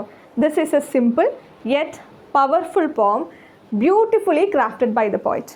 ആ ക്രാഫ്റ്റഡ് ബൈ ദ പോയിറ്റിൻ്റെ കൂടെ എങ്ങനെ ബ്യൂട്ടിഫുള്ളി ക്രാഫ്റ്റഡ് എന്ന് കൂടി ചേർക്കുമ്പോൾ ആ സെൻറ്റൻസിൻ്റെ സ്ട്രക്ചറെ ഒന്ന് മാറി കുറച്ചുകൂടി ബെറ്റർ ആവുന്നതായിട്ട് കാണാൻ പറ്റും. അതുകൊണ്ട് അധികം സെൻറ്റൻസിലും അഡ്ജക്റ്റീവ്സ് യൂസ് ചെയ്യുന്നത് നന്നായിരിക്കും. Some leaves are floating in the river എന്ന് എഴുതുന്നതിന് പകരം some green leaves are floating smoothly in the peaceful river എന്ന് എഴുതിയാൽ ആകെ ഒരു മാറ്റം വന്നല്ലേ. അതുപോലെ അധികം സെൻറ്റൻസുകൾക്കും അഡ്ജക്റ്റീവ്സ് യൂസ് ചെയ്ത് ആ സെൻറ്റൻസ് കുറച്ചും കൂടി നമുക്ക് അട്രാക്റ്റീവ് ആക്കാൻ പറ്റും. അപ്പോൾ കിച്ചൺ ഡ്രാഗ്സിൽ നിന്നും ഈ ചാപ്റ്ററിൽ നിന്ന് എങ്ങനെയൊക്കെ ക്വസ്റ്റ്യൻ ചോദിച്ചാലും കോമൺ ആയി എഴുതാൻ പറ്റുന്ന കുറച്ച് സെൻറ്റൻസുകൾ, വളരെ സിമ്പിളായ കുറച്ച് സെൻറ്റൻസുകൾ നമുക്കൊന്ന് നോക്കാം. ആദ്യം തന്നെ നമുക്ക് എങ്ങനെ എഴുതാം? This is a simple yet powerful poem beautifully crafted by the poet. Okay, ഇത് വളരെ സിമ്പിളാണെന്ന് നമ്മൾ ഓൾറെഡി പറഞ്ഞു. എങ്കിലും അത് സിമ്പിളാണ് എന്ന് വെച്ചാൽ അതിന് വാല്യൂ ഇല്ലെന്നാണ് അർത്ഥം. ഒരിക്കലുമല്ല അല്ലേ. ഇറ്റ്സ് എ വെരി ബ്യൂട്ടിഫുൾ പോം ക്രാഫ്റ്റഡ് ബൈ ദി പോയിറ്റ്. അതുപോലെ നമുക്ക് എഴുതാം the poem kitchen drags is still relevant today. പ്രത്യേകിച്ച് ഇന്നത്തെ സാഹചര്യവുമായി നോക്കുമ്പോൾ കിച്ചൺ ഡ്രാഗ്സ് വളരെ റിലേറ്റഡ് ആണ് അല്ലേ. അത് റിലേറ്റ് ചെയ്യാൻ പറ്റുന്ന ഒരുപാട് സ്ത്രീ സമൂഹങ്ങൾ ഇന്ന് നമ്മുടെ രാജ്യത്തും നമ്മുടെ നാട്ടിലും ഉണ്ടെന്ന് നമുക്കറിയാം. എത്ര എഡ്യൂക്കേറ്റഡ് ആണെങ്കിലും എത്ര ടാലൻറ്റഡ് ആണെങ്കിലും വെറും ഒരു കിച്ചൺ ഡ്രാഗായിട്ട് ഇപ്പോഴും കിച്ചണിൽ ലൈഫ് തീർക്കുന്ന ഒരുപാട് ആളുകളുണ്ട്. അതുകൊണ്ട് തന്നെ റെലവൻ്റ് ആണ്. ഇന്നും ഈ കവിത വളരെ റെലവൻ്റ് ആണ്. അതുകൊണ്ട് തന്നെയാണ് നമുക്കിത് പഠിക്കാനുമുള്ളത്. ആൻഡ് നമ്മളൊരിക്കലും ഭാവിയിൽ കിച്ചൺ ഡ്രാഗ്സായി മാറാൻ പാടില്ല എന്നതുകൊണ്ട് തന്നെ ആയിരിക്കണം ഇത് നമ്മുടെ സിലബസിൽ ഉൾപ്പെടുത്തിയിരിക്കുന്നത്. And it depicts the helplessness of women and how her dreams are covered under the smoke of kitchen. ഈ കവിത എന്താണ്? ഒരു സ്ത്രീയുടെ ഹെൽപ്ലെസ്നെസ്, ഒന്നും ചെയ്യാൻ കഴിയാതെ പോകുന്ന ഒരു അവസ്ഥയെക്കുറിച്ചും എങ്ങനെയാണ് അവൾക്കും ഡ്രീംസ് ഉണ്ടല്ലേ. മെന്നിനെ പോലെ തന്നെ വുമണിനും ഡ്രീംസ് ഉണ്ട്. എന്നാൽ അത് കിച്ചണിലെ സ്മോക്കിൻ അണ്ടറിൽ ഇങ്ങനെ പൊതിഞ്ഞു പോവുകയാണ്. അതിനെക്കുറിച്ചാണ് ഈ കവിത മെയിനായി ഡിസ്കസ് ചെയ്യുന്നത്. Also the life of a woman is compared to a kitchen drudge. ഇവിടെ എന്താണ് കിച്ചൺ ഡ്രാഗ് എന്ന് പറയുന്നത്? ഒരു വുമൻ്റെ ലൈഫാണ് കിച്ചൺ ഡ്രാഗുമായി കമ്പയർ ചെയ്യുന്നത്. അത് one of the main themes ആണ്. അതുകൊണ്ട് നമ്മുടെ ആൻസേഴ്സിൽ അത് ഡയറക്റ്റായി ഉൾപ്പെടുത്താൻ കഴിയും. Here the life of a woman is compared to a kitchen drudge. ആ ഒരു സെൻറ്റൻസ് എഴുതുമ്പോൾ തന്നെ നമുക്ക് ആ കവിതയുടെ മെയിൻ തീം അല്ലെങ്കിൽ നമുക്കത് കംപ്ലീറ്റ് ആയി അറിയാമെന്ന് നോക്കുന്നാക്ക് വ്യക്തമാണ്. വുമൻ്റെ ലൈഫും കിച്ചൺ ഡ്രാഗുമാണ് ഇവിടെ കമ്പയർ ചെയ്യുന്നത് എന്നുള്ള ഒരു one of the main theme എഴുതുമ്പോൾ തന്നെ ചെക്ക് ചെയ്യുന്നാക്ക് നമുക്ക് കാര്യം അറിയാമെന്ന് മനസ്സിലാകും അല്ലേ. കൂടാതെ നമുക്ക് the poem is written by Vijila Chirappad എന്ന് എഴുതാം. എപ്പോഴും അങ്ങനെ സെയിം സെൻറ്റൻസ് റിപ്പീറ്റ് ചെയ്യണമെന്നില്ല. സ്റ്റാർട്ട് ചെയ്യുന്ന ഒരു സെൻറ്റൻസിൽ ഓതറിൻ്റെ പേര് ഇൻക്ലൂഡ് ചെയ്താലും മതി. ലൈക്ക് ദ ഇന്ത്യൻ ദളിത് പോയിറ്റ്. ഷീസ് എ ദളിത് പോയിറ്റ് ആണ്. Vijila Chirappad is a Dalit poet. നമുക്ക് അതിനെക്കുറിച്ച് ഡിസ്കസ് ചെയ്യാം. അതിനു മുന്നേ the Indian Dalit poet Vijila Chirappad successfully draws the life of woman trapped inside the 4 walls of kitchen. കിച്ചൻ്റെ 4 ചുമരിനുള്ളിൽ തളയ്ക്കപ്പെട്ടു പോകുന്ന ഒരു സ്ത്രീയുടെ ജീവിതം വരച്ചു കാട്ടാൻ ആർക്ക് കഴിഞ്ഞു? ഈ കവിതയിലൂടെ വിജില ചിറപ്പാടിന് കഴിഞ്ഞു. ഈ എക്സാക്ട് സെൻറ്റൻസ് എന്നതിലുപരി ഒരു ചെറിയ ഐഡിയ ആണ് കേട്ടോ ഇവിടെ നൽകാൻ ശ്രമിക്കുന്നത്. ഇതുപോലെ നിങ്ങൾക്ക് പല രീതിയിലും ഇൻട്രൊഡക്ഷൻ എഴുതാം. കിച്ചൺ ഡ്രാഗ്സിൽ നമുക്ക് മെയിനായി കാണാൻ കഴിയുന്ന തീംസ് എന്ന് പറയുന്നത് sufferings of Dalit, pathetic conditions of woman, domestic violence, lack of freedom എന്നൊക്കെ നമുക്കിതിൽ കാണാം. സഫറിങ്സ് ഓഫ് ദളിത് എന്നെടുത്ത് പറയുന്നു. എന്നാൽ നമുക്ക് ഈ ഒരു കവിത വായിക്കുമ്പോൾ അതിൽ ദളിത് എന്നൊരു വേർഡ് കാണാനേ പറ്റില്ല, അല്ലേ?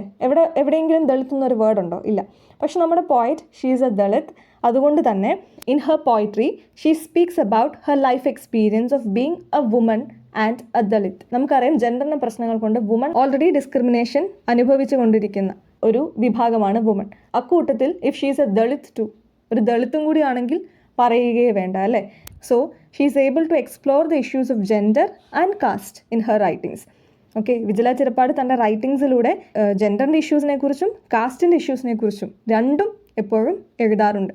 And this often becomes a double burden to bear. നമുക്കറിയാം ഓൾറെഡി വുമൺ അനുഭവിക്കുന്ന പ്രശ്നങ്ങൾ അധികമാണ്. അതിൻ്റെ കൂടെ ഒരു ദളിത്തും കൂടിയാണെങ്കിൽ അവർ അനുഭവിക്കേണ്ട ബേർഡൻ എന്ന് പറയുന്നത് ഡബിളാണ്. ഡബിൾ ബേർഡൻ തന്നെയാണ് അവർ അനുഭവിക്കേണ്ടി വരിക. അപ്പോൾ അത്തരത്തിലുള്ള ആളുകളുടെ പ്രശ്നങ്ങളാണ് ഈ കിച്ചൺ ഡ്രാഗ്സ് എന്ന ഒരു കവിതയിൽ കാണാൻ കഴിയുന്നത്. സഫറിങ്സ് ഓഫ് ദളിത് കൂടാതെ പത്തറ്റിക് കണ്ടീഷൻസ് ഓഫ് വുമൺ, അത് ജനറലൈസ് ചെയ്ത് പറയാം, എല്ലാ സ്ത്രീകളെയും ഇവിടെ പറയുന്നു. Domestic violence, lack of freedom തുടങ്ങിയതെല്ലാം മറ്റുള്ള സബ്ജക്ട്സ് ആയി നമുക്ക് കണക്കാക്കാം. ഒരു സമ്മറി പോലെ പറയുകയാണെങ്കിൽ ഇവിടെ ലൈഫ് ഓഫ് വുമൺ, ഒരു സ്ത്രീയുടെ ജീവിതം ഒരു കിച്ചൺ ഡ്രാഗായിട്ട് നമുക്കറിയാം, അല്ലേ? നമ്മൾ കുക്ക് ചെയ്യുന്ന സമയത്തൊക്കെ ഇങ്ങനെ പിടിക്കാൻ ഉപയോഗിക്കുന്ന തുണിയാണ് കിച്ചൺ ഡ്രാഗ്. ആ കിച്ചൺ ഡ്രാഗ് എപ്പോഴും അഴുക്കിൽ പൊതിഞ്ഞായിരിക്കും ഇരിക്കുക, അല്ലേ? ഒരിക്കലും അതിനെ ഒന്ന് വൃത്തിയാകാനോ ഉണങ്ങാനോ അതിന് ടൈം കൊടുക്കാറേയില്ല. എപ്പോഴും അത് ഫുൾ ടൈം ഉപയോഗമാണ്. അതുകൊണ്ട് തന്നെ ഈ ചെളിയൊക്കെ അതിൻ്റെ ഉള്ളിലേക്ക് ലെയറിലേക്ക് അടിഞ്ഞടിഞ്ഞു കൂടി അതൊരു പാറക്കല്ല് പോലെ ഭയങ്കര ഹാർഡായിട്ടുണ്ടാവുക ഈ കിച്ചൺ ഡ്രാഗ്. അതുപോലെ തന്നെയാണ് ഒരു സ്ത്രീയുടെ ജീവിതവുമെന്ന് ഇവിടെ പോയിറ്റ് വിജില ചിറപ്പാട് പറയുകയാണ്. ഒരുപാട് സ്വപ്നങ്ങളുണ്ടായിരുന്ന അവളുടെ ലൈഫ് ഇപ്പോൾ ഫുൾ ഓഫ് ഡസ്റ്റ് ആൻഡ് ഡേർട്ടാണ്. ഒന്നും ഉണങ്ങാനോ വൃത്തിയാകാനോ ഒന്നും ടൈം ഇല്ലാത്ത ഒരു കിച്ചൺ ഡ്രാഗ് പോലെ അവളും ഫുൾ ടൈം തൻ്റെ കിച്ചണിൽ ജോലിയിലാണ്. സോഫ്റ്റ് ആയിരുന്ന പ്യുവർ ആയിരുന്ന കണ്ടീഷൻസൊക്കെ മാറി ഒരു റോക്ക് പോലെ ആയിരിക്കുകയാണ് ഇപ്പോൾ അവൾ. എന്നാൽ പറയുകയാണ് കുഞ്ഞുമോൾ എന്ന ഒരു ക്യാരക്ടറിനെ ഇവിടെ ഇൻട്രൊഡ്യൂസ് ചെയ്യുന്നുണ്ട് പോയിട്ട്. കുഞ്ഞുമോൾ എന്താണ് ചെറുപ്പത്തിൽ വളരെ ഹാപ്പിയായി നടന്നിരുന്ന ഒരു കൊച്ചു പെൺകുട്ടിയായിരുന്നു. എപ്പോഴും പാട്ടൊക്കെ പാടി ഹാപ്പിയായി നടന്നിരുന്ന കുഞ്ഞുമോളുടെ ഫ്രോക്ക് ഇപ്പോൾ ഒരു കിച്ചൺ ഡ്രാഗായി മാറിയിരിക്കുകയാണ്. അതുപോലെ തന്നെ കുഞ്ഞുമോളും ഇപ്പോൾ ഏതോ ഒരു വീട്ടിൽ ഏതോ ഒരു കിച്ചണിൽ ഒരു കിച്ചൺ ഡ്രാഗാണ് ഇപ്പോൾ എന്ന് പറയുന്നു. എന്നാൽ നമ്മുടെ കിച്ചൺ ഡ്രാഗ്സ് എന്ന പോം അവസാനിക്കുന്നത് ഒരു പോസിറ്റീവ് നോട്ടിലാണ്. ഇത്രയും സമയം നെഗറ്റീവും സഫറിങ്സും ഒക്കെയാണ് എക്സ്പ്ലെയിൻ ചെയ്തതെങ്കിലും അത് എൻഡ് ചെയ്യുന്നത് ഇൻ എ വെരി പോസിറ്റീവ് നോട്ടാണ്. If the one in a tiny frock would come and push my girl in to the rain. എൻ്റെ കുട്ടിയെ റെയിനിലേക്ക് തള്ളിവിട്ടിരുന്നെങ്കിൽ എന്നാണ് പറയുന്നത്. Rain is a sign of hope, അല്ലേ? പ്രതീക്ഷയുടെ ഒരു സിമ്പിളാണ് റെയിൻ. അപ്പോൾ ഈ ഡേർട്ട് കളയണമെങ്കിൽ നമുക്ക് എന്ത് വേണം? റെയിൻ വേണം. അതുപോലെ നല്ലൊരു മഴയത്തെത്തി നനഞ്ഞ് ആ ഒരു ചെളിയൊക്കെ മാറി ഒരു ഹാപ്പി ലൈഫ്, ഒരു ഹോപ്പാണ് ഫൈനലി ഇവിടെ പറഞ്ഞു വെക്കുന്നത്. So the poem ends in good terms. നല്ല ശുഭപ്രതീക്ഷയോടെ ഹോപ്പ് നൽകിക്കൊണ്ടാണ് പോം അവസാനിക്കുന്നത് എന്ന് നമുക്ക് കാണാം. Woman have to leave with unwritten rules. എഴുതപ്പെടാത്ത ഒരുപാട് നിയമങ്ങൾ വുമൺ അനുഭവിക്കേണ്ടി വരുന്നുണ്ട്, അല്ലേ? ഇൻട്രൊഡക്ഷൻ എന്ന കവിതയിൽ നമ്മളിപ്പോൾ തന്നെ പറഞ്ഞു ഡ്രസ് ഇൻ സാരീസ് എന്ന് സമൂഹമാണ് ആവശ്യപ്പെടുന്നത്. എവിടെയെങ്കിലും റിട്ടൺ ചെയ്ത് വെച്ചിട്ടുണ്ടോ? ദ വുമൺ ഹാസ് ടു എവിടെയെങ്കിലും പറഞ്ഞിട്ടുണ്ടോ the girls should wear saris എന്ന ഒരു റിട്ടൺ ഡോക്യുമെൻ്റ് ഇല്ല. എന്നാൽ ഒരുപാട് റിട്ടൺ റൂൾസ് ആണ് ഗേൾസിനെ അല്ലെങ്കിൽ വുമനെ അഫക്റ്റ് ചെയ്യുന്നത്. ഒരുപാട് ഡോണ്ട് ഡു ഇറ്റ്. ഡു എന്നതിനേക്കാളും ഒരു വുമൻ അവളുടെ ലൈഫിൽ ഏറ്റവും കൂടുതൽ കേൾക്കുന്ന ഒരു വാക്കായിരിക്കും ഡോണ്ട്. ഒരു ഡേയുടെ സ്റ്റാർട്ടിങ് മുതൽ എൻഡിങ് വരെ എപ്പോഴും ഒരു സ്ത്രീ ഡു എന്നതിനേക്കാൾ ഏറ്റവും അധികം കേൾക്കുന്നത് ഡോണ്ട് എന്നൊരു വാക്കായിരിക്കും. അത് ചെയ്യരുത്, ഇത് ചെയ്യരുതെന്നായിരിക്കും എപ്പോഴും സൊസൈറ്റി അവളോട് പറയുന്നത്. കിച്ചണിലാണ്, അല്ലേ? കൂടുതലായും കിച്ചൺ ഡ്രാഗ് എന്ന ഒരു ടൈറ്റിൽ കൊടുക്കുമ്പോൾ തന്നെ സ്ത്രീയുടെ ജീവിതം കിച്ചണിൽ ഒതുങ്ങിത്തീരുകയാണ് എന്നാണ് വ്യക്തമാക്കുന്നത്. അപ്പോൾ കിച്ചണിൽ ചെയ്യുന്നത് കുക്കിംഗ് ആണ്. കുക്കിംഗ് എന്ന് പറയുന്നത് വുമണിന് മാത്രം ഉള്ള ഒരു കാര്യമല്ല, ഒരിക്കലുമല്ല. വളരെ ഇമ്പോർട്ടൻ്റ് ആയ സ്ട്രൈക്കിംഗ് ആയ ഒരു ലൈനാണ്, if A woman can cook so can a man because A woman doesn't cook with her womb. ഒരു സ്ത്രീക്ക് കുക്ക് ചെയ്യാൻ കഴിയുമെങ്കിൽ തീർച്ചയായും ഒരു മാനിനും കുക്ക് ചെയ്യാൻ കഴിയും. കാരണം സ്ത്രീ കുക്ക് ചെയ്യുന്ന അവളുടെ വൂമ്പ് കൊണ്ടല്ല, അവളുടെ ഗർഭപാത്രം ഉപയോഗിച്ചല്ലല്ലോ ഒരിക്കലും ഒരു സ്ത്രീ കുക്ക് ചെയ്യുന്നത്. അങ്ങനെയാണെങ്കിൽ മാത്രമേ നമുക്ക് പറയാൻ കഴിയൂ എന്ത്, എ മാൻ കനോട്ട് കുക്ക്. സ്ത്രീ തന്നെ കുക്ക് ചെയ്യണം. കാരണം എന്താണ്? മാൻ എന്തായാലും ഗർഭപാത്രമില്ല. അപ്പോൾ എന്തായാലും സ്ത്രീകൾ തന്നെ കുക്ക് ചെയ്യണം എന്ന് നമുക്ക് നിർബന്ധമായും പറഞ്ഞേ പറ്റൂ. But she is not cooking with her womb, so a man can also cook. So this line can be used. If a woman can cook, so can a man, because a woman doesn't cook with her womb. അതുകൊണ്ട് തന്നെ ഒരു സ്ത്രീയുടെ ജീവിതവും ഒരു kitchen ഡ്രാഗായി മാറേണ്ട ആവശ്യം ഇല്ല. ഇനി ഈ ചാപ്റ്ററിൽ ഇമ്പോർട്ടൻ്റ് ആയ കുറച്ച് ക്വസ്റ്റ്യൻസും റിപ്പീറ്റഡ് ആയി വന്ന കുറച്ച് ക്വസ്റ്റ്യനും അതിൻ്റെ ആൻസേഴ്സും ഒക്കെ നമുക്കൊന്ന് നോക്കാം. First question, what is meant by never allowed to rinse and dry? ഒരിക്കലും റിൻസ് ചെയ്യാൻ മീൻസ് ഒന്ന് കഴുകപ്പെടാനോ ഡ്രൈ ആക്കപ്പെടാനോ ഒന്നും അനുവദിക്കാണ്ട് ആണ് ഒരു കിച്ചൺ ഡ്രാഗ് ഉള്ളത് എന്ന് കൊണ്ട് ഇവിടെ ഉദ്ദേശിക്കുന്നത് എന്താണ്? Here the life of woman is compared to a kitchen drag in the poem. Kitchen drag is never allowed to rinse and dry because of constant use. എപ്പോഴും യൂസ് ചെയ്യപ്പെടുകയാണ് അല്ലേ, കോൺസ്റ്റൻ്റ് ആയിട്ട് യൂസ് ചെയ്യപ്പെടുകയാണ്. അതുകൊണ്ട് same way a woman is not free from house chores. വീട്ടുജോലികളിൽ നിന്നും ഒരിക്കലും ഒരു വുമൺ ഫ്രീ ആകുന്നില്ല. She never gets time to rest or fulfil her dreams. ഒന്ന് റെസ്റ്റ് എടുക്കാനോ അവളുടെ ഡ്രീംസിന് പുറകെ പോകുവാനോ അതുകൊണ്ട് തന്നെ സ്ത്രീക്ക് സമയമേ കിട്ടുന്നില്ല. അത്രയേ ഉള്ളൂ അതിൻ്റെ answer. Next question, where is Kunjumol now? നമ്മളിപ്പോൾ ഒരു ക്യാരക്ടറാണ് അല്ലേ കുഞ്ഞുമോളിനെ കുറിച്ച് ഡിസ്കസ് ചെയ്തിരുന്നു. Kunjumol is now in another kitchen. She was a happy girl child who sang around and enjoyed her life, but now she is in another kitchen, similarly working like a kitchen rag.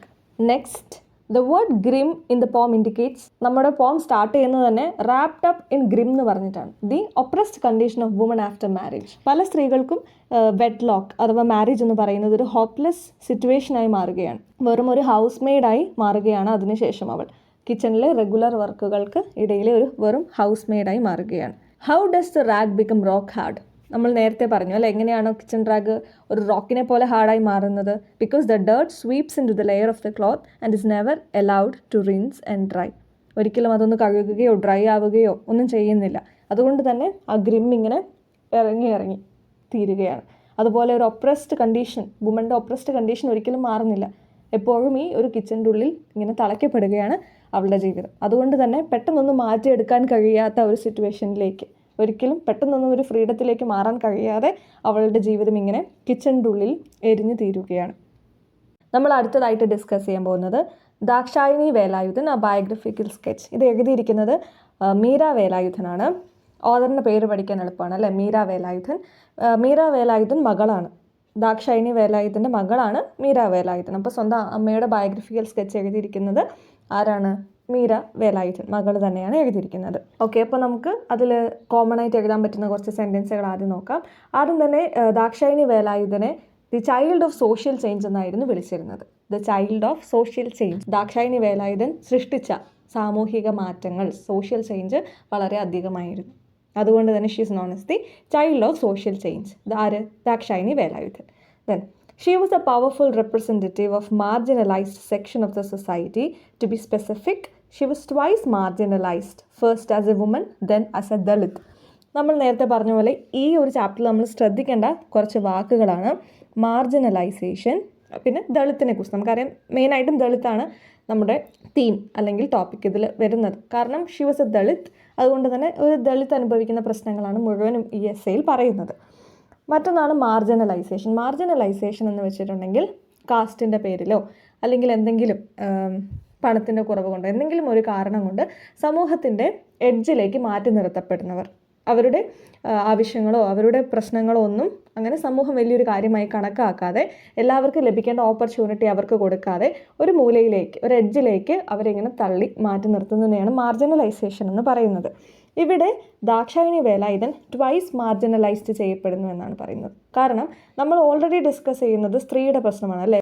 Woman already marginalised ആണ്. സ്ത്രീ എന്ന ഒറ്റ കാരണം കൊണ്ട് തന്നെ അവൾ marginalise ചെയ്യപ്പെടുന്നവളാണ്. അതിൻ്റെ കൂടെ ആ സ്ത്രീ ഒരു ദളിത്തും കൂടെ ആണെങ്കിലോ പിന്നെ പറയണ്ട അല്ലേ. അപ്പോൾ ദളിത് എന്ന പേരിലും സ്ത്രീ എന്ന പേരിലും ട്വൈസ് മാർജിനലൈസ് ചെയ്യപ്പെടുകയാണ് ഇവിടെ ദാക്ഷായണി വേലായുധൻ. ഓക്കെ, അങ്ങനെ ചെയ്യപ്പെട്ടവരുടെ ഒരാൾ മാത്രമായിരിക്കുമല്ല, ദളിത് സ്ത്രീകൾ ഒരുപാടുണ്ട് അല്ലേ.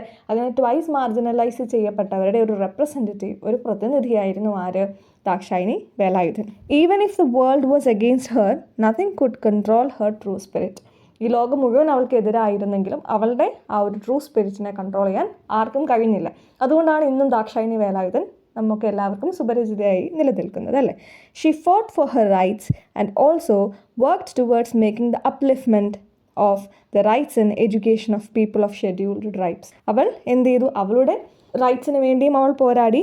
കൂടാതെ ബാക്കിയുള്ള ഷെഡ്യൂൾ ട്രൈബ്സിൽ തഴയപ്പെട്ടു പോയ ഡൗൺ ട്രോഡൻ പീപ്പിൾ, താഴേക്കിടയിലുള്ളവരുടെ ഉന്നമനത്തിന് വേണ്ടിയും ആര് ശ്രമിച്ചു? ദാക്ഷായണി വേലായുധൻ ഒരുപാട് വർക്ക് ചെയ്തു. She also work towards the upliftment. Okay, അവരുടെ ഉന്നമനത്തിന് വേണ്ടിയും ശ്രമിച്ചു. അവർക്ക് എഡ്യൂക്കേഷൻ നൽകുന്നതിന് വേണ്ടിയും വളരെയേറെ പോരാടിയ വ്യക്തിയായിരുന്നു ദാക്ഷായണി വേലായുധൻ. അതാണ് കോമൺ ആയ കുറച്ച് കാര്യങ്ങൾ ഈ ഒരു എസ്സേയെക്കുറിച്ച് നമുക്ക് പറയുമ്പോൾ, അല്ലെങ്കിൽ ദാക്ഷായണി വേലായുധനെക്കുറിച്ച് കോമൺ ആയി പറയാൻ പറ്റുന്ന കുറച്ച് കാര്യങ്ങളാണത്. ഈ എസ്സേയുടെ മെയിൻ തീം ഏതൊക്കെയാണ്? ഡിസ്ക്രിമിനേഷൻ, മെയിൻലി കാസ്റ്റ് ഡിസ്ക്രിമിനേഷനാണ് അല്ലേ. കാസ്റ്റിൻ്റെ പേരിലുള്ള ഡിസ്ക്രിമിനേഷനാണ് ഈ എസ്സേ ഉടനീളം നമുക്ക് കാണാൻ കഴിയുന്നത്. മറ്റൊരു കാര്യം, ദളിതായി പോയത് കൊണ്ടുള്ള പ്രശ്നങ്ങൾ, വുമണായി പോയത് കൊണ്ടുള്ള പ്രശ്നങ്ങൾ. അതുമാത്രമാണോ ഇതിലെ തീം? അല്ല, അതുകൊണ്ടൊന്നും she was not ready to submit അല്ലേ. Her struggle for power and identity, അവളുടെ ഐഡൻറ്റിറ്റിക്കും അവളുടെ പവറിനും വേണ്ടിയുള്ള സ്ട്രഗിളും ഈ ഒരു എസ്സേയുടെ തീമാണ്. ഈ ഒരു എസ്സേയിൽ കാസ്റ്റുമായി റിലേറ്റ് ചെയ്യപ്പെട്ട, അല്ലെങ്കിൽ കാസ്റ്റിൻ്റെ പേരിൽ അവർ അനുഭവിച്ച കുറേ പ്രശ്നങ്ങളെക്കുറിച്ച് പറയുന്നുണ്ട്. അതിൽ ചിലത് എന്തൊക്കെയാണെന്ന് നമുക്ക് നോക്കാം. ആദ്യം തന്നെ നമുക്കറിയാം, ദാക്ഷായണി വേലായുധൻ ജനിക്കുന്ന ഒരു പുലയ ഫാമിലിയിലാണ്. എന്നാൽ ഒരു പുവർ പുലയ ഫാമിലിയിലായിരുന്നില്ല അല്ലേ ജനനം. കാരണം അത്യാവശ്യം അവർക്ക് ജീവിക്കാനുള്ളതെല്ലാം ഉണ്ടായിരുന്നു. അവർ പറയുന്നുണ്ട്, കോക്കനട്ട് വിറ്റാൽ തന്നെ, അവർക്ക് ഉണ്ടായിരുന്ന കോക്കനട്ട് വിറ്റാൽ തന്നെ അവർക്ക് ജീവിക്കാനുള്ളതെല്ലാം ലഭിച്ചിരുന്നു എന്ന്. അങ്ങനെ ഒരു ഫാമിലിയിലായിരുന്നു ദാക്ഷായണി വേലായുധൻ ജനിക്കുന്നത്. അന്ന് അപ്പർ കാസ്റ്റുള്ളവർ വസ്ത്രം, മീൻസ് ഷർട്ട് ഒന്നും ധരിക്കാൻ പാടില്ല എന്നായിരുന്നു ഒരു വെപ്പ്. എന്നാൽ ദാക്ഷായണി വേലായുധൻ്റെ രണ്ട് എൽഡർ ബ്രദേഴ്സും ഷർട്ട് ധരിച്ച് അതിനെതിരെ പ്രതികരിച്ചിരുന്നു. എന്നാൽ അവിടെയും അവർക്ക് പ്രശ്നങ്ങളുണ്ടായിരുന്നു. കാരണം കല്ലേറുകളൊക്കെ അനുഭവിക്കേണ്ടി വന്നിട്ടുണ്ടായിരുന്നു ഇങ്ങനെ വസ്ത്രം ധരിച്ചതിൻ്റെ പേരിൽ മാത്രം. പിന്നെ അതിൽ പറയുന്നുണ്ട്, ഇവർ കൺട്രി ബോട്ടിൽ നിന്നിട്ടാണ് മീറ്റിംഗ്സ് ഒക്കെ നടത്തിയിരുന്നത് എന്ന്. അവിടെ പ്രത്യേകം എഴുതുന്നുണ്ട്, she did not have caste. അവർ കടലിൽ വെച്ചാണ് ഈ മീറ്റിംഗ്സ് നടത്തിയിരുന്നത്. കാരണം കര പോലെയല്ല, കടലിന് കാസ്റ്റ് ഇല്ലായിരുന്നു എന്ന് പറയുന്നു. അതിലവർ രചിക്കുന്ന ഒരു പാട്ടുണ്ട് അല്ലേ. ആ പാട്ട് എങ്ങനെയാണ്? If we go by road they roll their eyes and try to scare us. If we go by boat they throw stone at us. നമ്മൾ റോഡിലൂടെ നടന്നാൽ അവർ നമ്മളെ കണ്ണുരുട്ടി പേടിപ്പിക്കും. നമ്മൾ ബോട്ടിലാണ് പോകുന്നതെങ്കിൽ അവർ നമുക്കെതിരെ കല്ലെറിയും. എന്ന് വെച്ചാൽ ഒരു രീതിയിലും താഴേക്കിടയിലുള്ള, അല്ലെങ്കിൽ ദളിതരെ ജീവിക്കാൻ സമ്മതിക്കില്ല എന്ന് തീരുമാനിച്ചിരുന്ന ഒരു സമൂഹമായിരുന്നു അവർക്ക് ചുറ്റുമുണ്ടായിരുന്നത്. Only because of this caste discrimination അല്ലേ. അതുപോലെ നമുക്കറിയാം, എറണാകുളത്ത് വെച്ചൊരു എക്സിബിഷൻ നടത്തുന്നതായിട്ട് പറയുന്നുണ്ട്. പല ഇനത്തിലുള്ള ഗ്രെയിൻസ് അല്ലേ, അതൊക്കെ എക്സിബിഷൻ വെച്ചിരുന്നു. ഈ നെല്ലോ ധാന്യങ്ങളോ ഒക്കെ ഉണ്ടാക്കുന്നത് ആരാണ്? പുലയറാണ് അല്ലേ. പുലയറാണ് ദ പ്രൊഡ്യൂസേഴ്സ് ഓഫ് ഗ്രെയിൻ. അവരാണിത് കഷ്ടപ്പെട്ട് മണ്ണിൽ പണിയെടുത്ത് ഉണ്ടാക്കുന്ന ആൾക്കാർ. എന്നാൽ അവർക്ക് ആ എക്സിബിഷനിലേക്ക് പ്രവേശനം നിഷേധിച്ചിരുന്നു. അതൊക്കെ കാസ്റ്റ് ഡിസ്ക്രിമിനേഷൻ്റെ കാര്യങ്ങളാണ്. അതുപോലെ ദാക്ഷായണി വേലായുധൻ കോളേജിൽ പഠിക്കാൻ പോകുന്ന സമയത്ത് ആ എക്സ്പെരിമെൻറ്റ്സ് ഒന്നും അടുത്ത് നിന്ന് കാണാനൊന്നും അനുവദിച്ചിരുന്നില്ല. കാരണം എന്താണ്? അവിടെയും കാസ്റ്റിൻ്റെ ഇഷ്യൂ.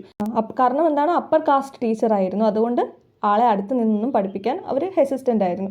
അവർ ഇഷ്ടപ്പെട്ടിരുന്നില്ല തൊട്ടടുത്ത് നിന്ന് ദാക്ഷായണി വേലായുധനെ എക്സ്പെരിമെൻറ്റ്സ് ഒക്കെ കാണിച്ചു കൊടുക്കാൻ. അതുകൊണ്ട് കുറച്ച് ദൂരത്ത് നിന്ന് വേണമായിരുന്നു ആർക്ക്? ദാക്ഷായണിക്ക് ഈ എക്സ്പെരിമെൻറ്റ്സ് ഒക്കെ കാണാൻ വേണ്ടിയിട്ട്. അതുപോലെ തന്നെ കിണറിൽ നിന്നും വെള്ളം കോരുവാൻ അനുവദിച്ചിരുന്നില്ല. Only because of this caste issue. ജലത്തിൽ പോലും കാസ്റ്റിൻ്റെ വേർതിരിവ് കാണിച്ചിരുന്ന ഒരു സൊസൈറ്റിയെ ഇവിടെ തുറന്ന് കാണിക്കുകയാണ്. അതുപോലെ ഒരു വഴി ക്രോസ് ചെയ്യുവാൻ ഒരു നായർ വുമൺ ഒരു സൈഡിലും ദാക്ഷായണി മറ്റു വശത്തും നിൽക്കുമ്പോൾ ദാക്ഷായണിയോട് അവൾക്ക് വേണ്ടി വഴിയൊരുക്കാൻ ആവശ്യപ്പെടുന്നുണ്ട്. Okay, the Nair woman asked me to make way for her എന്ന് പറയുന്നു. എന്നാൽ ദാക്ഷായണി അതിന് റെഡിയായില്ല. പിന്നീട് നായർ വുമണ് ദാക്ഷായണിക്ക് മുന്നിൽ അടിയറവ് പറയേണ്ടതായി വന്നു. അതുപോലെ കൊച്ചിൻ ലെജിസ്ലേറ്റീവ് കൗൺസിലിൽ ആദ്യമായിട്ട് ഇംഗ്ലീഷിൽ ദാക്ഷായണി സംസാരിക്കുന്നുണ്ട് ഫസ്റ്റ് ടൈം. ആ സമയത്തും ദാക്ഷായണി പറഞ്ഞൊരു കാര്യം എന്താണ്? As long as untouchability remained the world Harijan was meaningless. Untouchability നിലനിൽക്കുന്നുണ്ടോ ഹരിജൻ എന്ന വാക്കിന് അർത്ഥമൊന്നുമില്ല. അതുപോലെ ദാക്ഷായണി പറയുന്നുണ്ട്, we cannot expect a constitution without a clause relating to untouchability. Untouchability അഥവാ തൊട്ടുകൂടായ്മയെക്കുറിച്ച് സംസാരിക്കുന്ന ഒരു ക്ലോസ് ഇല്ലാണ്ട് നമുക്ക് ഒരു കോൺസ്റ്റിറ്റ്യൂഷനെക്കുറിച്ച് നമുക്ക് ചിന്തിക്കാൻ പോലും കഴിയില്ല. അങ്ങനെ ഒരു കോൺസ്റ്റിറ്റ്യൂഷനെ കൊണ്ട് കാര്യവുമില്ല അല്ലേ. അതുകൊണ്ട് അൺടച്ചബിലിറ്റിയെക്കുറിച്ചും കാസ്റ്റിൻ്റെ പ്രശ്നങ്ങളെക്കുറിച്ചും വളരെ ശക്തമായി പറഞ്ഞിരുന്ന ഒരാൾ തന്നെയായിരുന്നു ദാക്ഷായണി. അതുപോലെ ഒരു question, why did journalist want to photograph Dakshayani as she entered Maharaja's college? എന്തുകൊണ്ടാണ് അവളുടെ ചിത്രങ്ങൾ പകർത്തുവാൻ ശ്രമിച്ചിരുന്നത്? കാരണം she was the first woman from Pulaya community to enter in to a college for gaining education. Pulaya കമ്മ്യൂണിറ്റിയിലെ ആദ്യത്തെ സ്ത്രീ ആയിരുന്നു കോളേജിലെത്തുന്നത് അല്ലേ, എഡ്യൂക്കേഷന് വേണ്ടി കോളേജിലെത്തുന്ന ആദ്യ സ്ത്രീ ആയിരുന്നു ദാക്ഷായണി വേലായുധൻ. പിന്നെ ഒരു ക്വസ്റ്റ്യൻ നമ്മൾ ഓൾറെഡി പറഞ്ഞതാണ്. She was asked to learn by observing things from a distance. Why? Because upper caste teachers were hesitant to teach her the experiment. അതുകൊണ്ടാണ് മാറി നിന്ന് കണ്ട് ഈ എക്സ്പെരിമെൻറ്റ്സ് ഒക്കെ പഠിക്കേണ്ട ഒരു അവസ്ഥ ദാക്ഷായണിക്കുണ്ടായത്. നമ്മൾ പറഞ്ഞല്ലേ ഒരു പുലയ കമ്മ്യൂണിറ്റിയിലെ ആദ്യത്തെ സ്ത്രീ ആയിരുന്നു കോളേജിൽ വരുന്നത് എന്ന്. എന്നാൽ അത് മാത്രമല്ല ദാക്ഷായണിയുടെ ലൈഫിലെ ഫസ്റ്റ് എന്ന് പറയുന്നത്. ഒരുപാട് കാര്യങ്ങളിൽ ആദ്യത്തെ സ്ത്രീ എന്ന ഒരു പദവി നേടിയ ആളായിരുന്നു ദാക്ഷായണി വേലായുധൻ. അതിൽ മെയിനായ ഒരു കാര്യമാണ് പുലയർ കമ്മ്യൂണിറ്റിയിൽ നിന്നും ആ ജനറേഷനിൽ എഡ്യൂക്കേറ്റഡ് ആയ ആളുകളിൽ she was among the first. ആ ഒരു ജനറേഷനിൽ പുലയർ കമ്മ്യൂണിറ്റിയിൽ നിന്നും എഡ്യൂക്കേറ്റഡ് ആയ ആളുകളിൽ ആദ്യത്തെ ഒരാൾ തന്നെ ആയിരുന്നു ദാക്ഷായണി എന്ന് പറയുന്നത്. അപ്പർ ക്ലോത്ത്സ് ധരിച്ചിരുന്ന ഫസ്റ്റ് വുമൺ തന്നെയാണ് ആര്? ദാക്ഷായണി. കംപ്ലീറ്റ് ആയി നമുക്കങ്ങനെ പറയാൻ കഴിയില്ല, കാരണം ദാക്ഷായണിയുടെ എൽഡർ സിസ്റ്ററും മദറും അതിൽ ഉൾപ്പെടുന്നുണ്ട്. എങ്കിൽ കൂടിയും ആദ്യമായി അപ്പർ ക്ലോത്ത് ധരിച്ചിരുന്ന ഷെഡ്യൂൾഡ് കാസ്റ്റിൽപ്പെട്ട വുമണിൽ ആദ്യത്തെ ഒരാളായി തന്നെ നമുക്ക് ദാക്ഷായണിയും കൺസിഡർ ചെയ്യാവുന്നതാണ്. അതുപോലെ she is a first scheduled caste woman graduate in ഇന്ത്യയാണ്. ഇന്ത്യയിൽ തന്നെ ഷെഡ്യൂൾഡ് കാസ്റ്റിൽപ്പെട്ട ആദ്യത്തെ വുമൺ ഗ്രാജുവേറ്റ് ആണ് Dakshayani. And she is a science graduate ആയിരുന്നു. കൊച്ചിൻ ലെജിസ്ലേറ്റീവ് കൗൺസിലിലെ മെമ്പർ ആയിരുന്നു. കോൺസ്റ്റിറ്റ്യൂവൻറ്റ് അസംബ്ലി ഓഫ് ഇന്ത്യയിലെ 9 ഫീമെയിൽ മെമ്പേഴ്സിൽ ഒരാളുമായിരുന്നു Dakshayani Velayudhan. First and only Dalit woman MLA ആയിരുന്ന ദാക്ഷായണി വേലായുധനെ കേരള ഗവൺമെൻറ് ഇന്നും ആദരിക്കുന്നുണ്ട്. ദാക്ഷായണി വേലായുധൻ അവാർഡ് ദാക്ഷായണി വേലായുധൻ്റെ പേരിലുള്ളതാണ്. അത് വുമണിനെ എംപവർ ചെയ്യുന്ന മറ്റുള്ള സ്ത്രീകൾക്ക്, സ്റ്റേറ്റിലെ മറ്റുള്ള സ്ത്രീകൾക്ക് നൽകുന്ന അവാർഡാണ് ദാക്ഷായണി വേലായുധൻ അവാർഡ്. അടുത്തതായി നമ്മൾ ഡിസ്കസ് ചെയ്യുന്നത് മായ ആഞ്ചലോ എഴുതിയ വളരെ ഫേമസ് ആയ സ്റ്റിൽ ഐ റൈസ് എന്ന പോയമാണ്. അപ്പോൾ നമുക്ക് സ്റ്റിൽ ഐ റൈസിലെ ഏത് ക്വസ്റ്റ്യൻ വന്നാലും നമുക്ക് കോമൺ ആയിട്ട് എഴുതാൻ പറ്റുന്ന കുറച്ച് സെൻറ്റൻസ് നോക്കാം. Still I rise is an anthem for the oppressed and downtrodden people. താഴെക്കിടയിലുള്ളവരുടെയും അടിച്ചമർത്തപ്പെട്ടവരുടെയും ഒക്കെ ഒരു ആന്തമായിട്ട് സ്റ്റിൽ ഐ റൈസ് നമുക്ക് കാണാം. It is a reminder of the abuse of the power കിട്ടിയിട്ടുണ്ടെങ്കിൽ അത് മോശമായി യൂസ് ചെയ്യുന്നതിനെ കുറിച്ചുള്ള ഒരു റിമൈൻഡറാണ് ഈ കവിത. No matter whatever the circumstance is, how much the cruelty is, the victim will finally rise up. എന്തൊക്കെ പ്രശ്നങ്ങളുണ്ടായാലും എന്തൊക്കെ ക്രൂവൽറ്റി ആണെങ്കിലും അവസാനം ഇര എന്തായാലും ഉയരുക തന്നെ ചെയ്യുമെന്ന ഒരു ശുഭപ്രതീക്ഷ ഈ കവിത നൽകുന്നുണ്ട്. It is the strongest response to racial discrimination and injustice. The poem is written directly to her oppressors. It is the strongest response to racial discrimination and injustice. റേസിൻ്റെ പേരിൽ, വർഗത്തിൻ്റെ പേരിൽ കാണിക്കുന്ന ഡിസ്ക്രിമിനേഷനും അനീതിക്കൊക്കെ എതിരെയുള്ള ഒരു സ്ട്രോങ് റെസ്പോൺസ് തന്നെയാണ് ഈ കവിത. The poem is written directly to her oppressors. ഡയറക്റ്റായിട്ടും ഒപ്രസേഴ്സിനെ അടിച്ചമർത്തുന്നവരോട് നേരിട്ടാണ് സംസാരിക്കുന്നത് ഈ കവിതയിലൂടെ. She wanted the oppressed people to realise that there is still light at the end of the tunnel. ഒരു ടണലിൻ്റെ ഉള്ളിൽ കൂടെ പോകുമ്പോൾ അവസാനം എന്തായാലും ഒരു വെളിച്ചം കണ്ടെത്തും. അതുപോലെ എന്തൊക്കെ പ്രശ്നങ്ങളുണ്ടായാലും എന്തൊക്കെ ഡിസ്ക്രിമിനേഷൻസ് ഉണ്ടായാലും അടിച്ചമർത്തപ്പെട്ട കിടക്കുന്ന താഴെക്കിടയിലെ ആളുകൾ എപ്പോഴും ഒരു ശുഭപ്രതീക്ഷയുള്ളവരായിരിക്കണം. എന്തായാലും വെളിച്ചമുണ്ട്, അതുകൊണ്ട് അതിനു വേണ്ടി പോരാടണം എന്ന ഒരു മെസ്സേജ് ഈ കവിതയിലൂടെ മായ ആഞ്ചലോ തരുന്നുണ്ട്. Still I rise is an empowering poem about the struggle to overcome prejudice and injustice. Prejudice എന്നാൽ മുൻവിധി എന്നാണ് അർത്ഥം. ഒരാളെ കാണുമ്പോഴേ നമ്മൾ അവരെ മുൻവിധിയോടെ നോക്കാറുണ്ടല്ലേ, അവരിങ്ങനെ ആയിരിക്കുമെന്ന്. അങ്ങനെയുള്ള പ്രജുഡിസിനെയും ഇൻജസ്റ്റിസിനെയും ഒക്കെ തരണം ചെയ്യാൻ, അതിനെതിരെ അത് ഓവർകം ചെയ്യാൻ ശ്രമിക്കാനുള്ള ഒരു എംപവറിംഗ് കവിതയാണിത്. It is one of Maya Angelou's most famous and popular poems. Still I റൈസിൻ്റെ മെയിൻ തീംസ് എന്ന് പറയുന്നത് politics, history, trade, oppression, societal issues, individual rights, slavery, protest ഒക്കെയാണ്. ഇവിടെ പ്രൊട്ടസ്റ്റ് എന്ന് പറയുമ്പോൾ പീസ്ഫുൾ പ്രൊട്ടസ്റ്റാണ് ഉദ്ദേശിക്കുന്നത്, അല്ലാതെ കുത്തുകൊല എന്നതിനെ അല്ല, പീസ്ഫുള്ളായ പ്രൊട്ടസ്റ്റാണ് ഇവിടെ ഉദ്ദേശിക്കുന്നത്. കൂടാതെ വുമൺഹുഡ്, സ്ത്രീത്വത്തെക്കുറിച്ച്, വുമൻ്റെ എംപവർമെൻറ്റിനെ കുറിച്ച്, self respect, confidence, black identity, pride, racism, struggle, അങ്ങനെ ഒരുപാട് തീംസ് ഈ ഒരു കവിതയിൽ ഡിസ്കസ് ചെയ്യുന്നുണ്ട്. സ്റ്റിൽ ഐ റൈസ് എന്ന പോം 8 സ്റ്റാൻസയാണുള്ളത്. അതിലെല്ലാം വളരെ സ്ട്രോങ് ആയി ഡയറക്റ്റായിട്ട് ഒപ്രസേഴ്സിനോട് ക്വസ്റ്റ്യൻ ചോദിക്കുകയും തൻ്റെ കോൺഫിഡൻസ് തുറന്നു കാണിക്കുകയും ചെയ്യുകയാണ് Maya Angelou. Although slavery had being abolished, Angelou saw its effects on society and African American people. Slavery പൂർണ്ണമായും ഒഴിവാക്കി എന്ന് പലപ്പോഴും പലരാലും പറയപ്പെട്ടുവെങ്കിലും അതിൻ്റെ ഇഫക്ട്സ് എപ്പോഴും ഉണ്ടായിരുന്നു. ബ്ലാക്ക് പീപ്പിളിനെ എപ്പോഴും സ്ലേവായാണ് വൈറ്റ് പീപ്പിൾ ട്രീറ്റ് ചെയ്തിരുന്നത്. ഇതിൽ പറയുകയാണ്, ഒപ്രസേഴ്സിനോട് പറയുകയാണ്, you may trot me in the very dirt, എന്നെ നിങ്ങൾ ചെളിയിലേക്ക് താഴ്ത്തിയാൽ പോലും ഞാനൊരു പൊടി ഉയരുന്നത് പോലെ ഐ വിൽ റൈസ് എന്ന് പറയുന്നുണ്ട്. Like dust I will rice. അതുപോലെ ഫസ്റ്റ് സ്റ്റാൻസയിൽ പറയുന്നുണ്ട്, ഹിസ്റ്ററിയിൽ നിങ്ങൾ എന്നെക്കുറിച്ച് അല്ലെങ്കിൽ ബ്ലാക്ക് പീപ്പിളിനെ കുറിച്ച് എന്തൊക്കെ ലൈസ് സൃഷ്ടിച്ചാലും എന്നെ നിങ്ങൾ ചെളിയിലേക്ക് താഴ്ത്തിയാലും ഒരു പൊടി ഉയരുന്നത് പോലെ ഞാൻ ഉയർന്നു വരുമെന്ന് പറയുന്നു. I walk like I have got oil Wells pumping in my living room. എൻ്റെ ലിവിങ് റൂമിൽ ഓയിൽ വെൽസ് പമ്പ് ചെയ്യുന്നത് പോലെയാണ് ഞാൻ നടക്കുന്നത്. അത് ഒപ്രസേഴ്സിനെ അല്ലെങ്കിൽ വൈറ്റ് പീപ്പിളിനെ ദുഃഖത്തിലാഴ്ത്തുന്നു. അവർക്കതൊരു ഡിസ്റ്റർബൻസ് ആണ്. കാരണം എന്താണ്, എപ്പോഴും ബ്ലാക്ക് പീപ്പിൾ ഒരു സ്ലേവിനെ പോലെ ജീവിക്കണമെന്നാണ് അവരുടെ ആഗ്രഹം. അതിനായാണ് അവർ ശ്രമിക്കുന്നത്. എന്തൊക്കെ സംഭവിച്ചാലും സണ്ണും മൂണും ടൈറ്റ്സും ഉയരുന്നത് പോലെ ഉയരുമെന്നാണ് പറയുന്നത്. നമുക്കറിയാം, സൺ താഴ്ന്നു പോയാലും അത് ഉയരും അല്ലേ, മൂൺ താഴ്ന്നു പോയാലും അത് ഉയരും. അതുപോലെ ടൈറ്റ്സും അങ്ങനെയാണ്, തിരമാലകളും എന്തായാലും ഉയരും. അതൊരു പ്രതീക്ഷയാണ്, അതൊരു ഹോപ്പാണ്. അതുപോലെ തന്നെയാണ് മായ ആഞ്ചലോ ഇവിടെ പറയുന്നത്. എത്ര ആളുകൾ ചവിട്ടി താഴ്ത്തിയാലും ദേ വിൽ സ്റ്റിൽ റൈസ്, അവർ ഉയരുക തന്നെ ചെയ്യും. ആഞ്ചലോ ചോദിക്കുകയാണ്, whether they want to see her broken with her head bowed and eyes lowered tears welling in them. അവർക്ക് കാണേണ്ടത് തല താഴ്ത്തി കരഞ്ഞുകൊണ്ട് നിൽക്കുന്ന ഒരു മായ ആഞ്ചലോവിനെയാണ്. അത് അവർക്ക് കാണാൻ കഴിയാത്തതാണ് അവരെ അപ്സെറ്റ് ആക്കുന്ന കാര്യം. അതുകൊണ്ട് തന്നെ കേൾക്കുന്ന ഒപ്രസ്ഡായ ആളുകൾക്ക് ഒരു ഇൻസ്പിറേഷൻ നൽകുകയാണ് Maya Angelou. In her hands she will carry the gifts she received from her ancestors. She presents herself as a dream, a form of hope for the slaves to look to, and she will rise. തൻ്റെ സ്വപ്നങ്ങളും സ്വാതന്ത്ര്യങ്ങളും ഒക്കെ നഷ്ടപ്പെട്ട ജനതയ്ക്ക് മായ ആഞ്ചലോവിനെ ഒരു സ്വപ്നം പോലെ കണ്ട്, ഒരു ഇൻസ്പിറേഷൻ പോലെ കണ്ട്, ഒരു ഹോപ്പ് പോലെ കണ്ട് ഉയർന്നു വരുവാൻ കഴിയട്ടെ എന്നാണ് മായ ആഞ്ചലോ പറയുന്നത്. അതുകൊണ്ട് തന്നെ അവസാനത്തെ സെൻറ്റൻസും ഷീ വിൽ റൈസ് എന്ന പോസിറ്റീവായ ഹോപ്പ് നൽകുന്ന സെൻറ്റൻസോടെയാണ് സ്റ്റിൽ ഐ റൈസ് എന്ന പോയം അവസാനിക്കുന്നത്. Who has written histories? Still I റൈസിൻ്റെ ഫസ്റ്റ് സെൻറ്റൻസ് എന്ന് പറയുന്നത് തന്നെ you may write me down in history. ആരോടാണ് അത് പറയുന്നത്? Histories have always been written by the powerful section of the society. ഒരിക്കലും ഹിസ്റ്ററീസ് എഴുതുന്നത് സ്ലേവ്സ് അല്ല. കാരണം അവർക്ക് അതിനുള്ള പവറോ അവസരങ്ങളോ ഓപ്പർച്യൂണിറ്റീസോ കിട്ടുന്നില്ല. അതുകൊണ്ട് എപ്പോഴും ഹിസ്റ്ററീസ് എഴുതുന്നത് പവർഫുൾ സെക്ഷൻ ഓഫ് സൊസൈറ്റി ആയിരിക്കും. അതുകൊണ്ട് തന്നെ ഈ സ്ലേവ്സിനെ കുറിച്ച് ഒരിക്കലും നല്ല കാര്യങ്ങളൊന്നും പുറത്തു വരാറില്ല.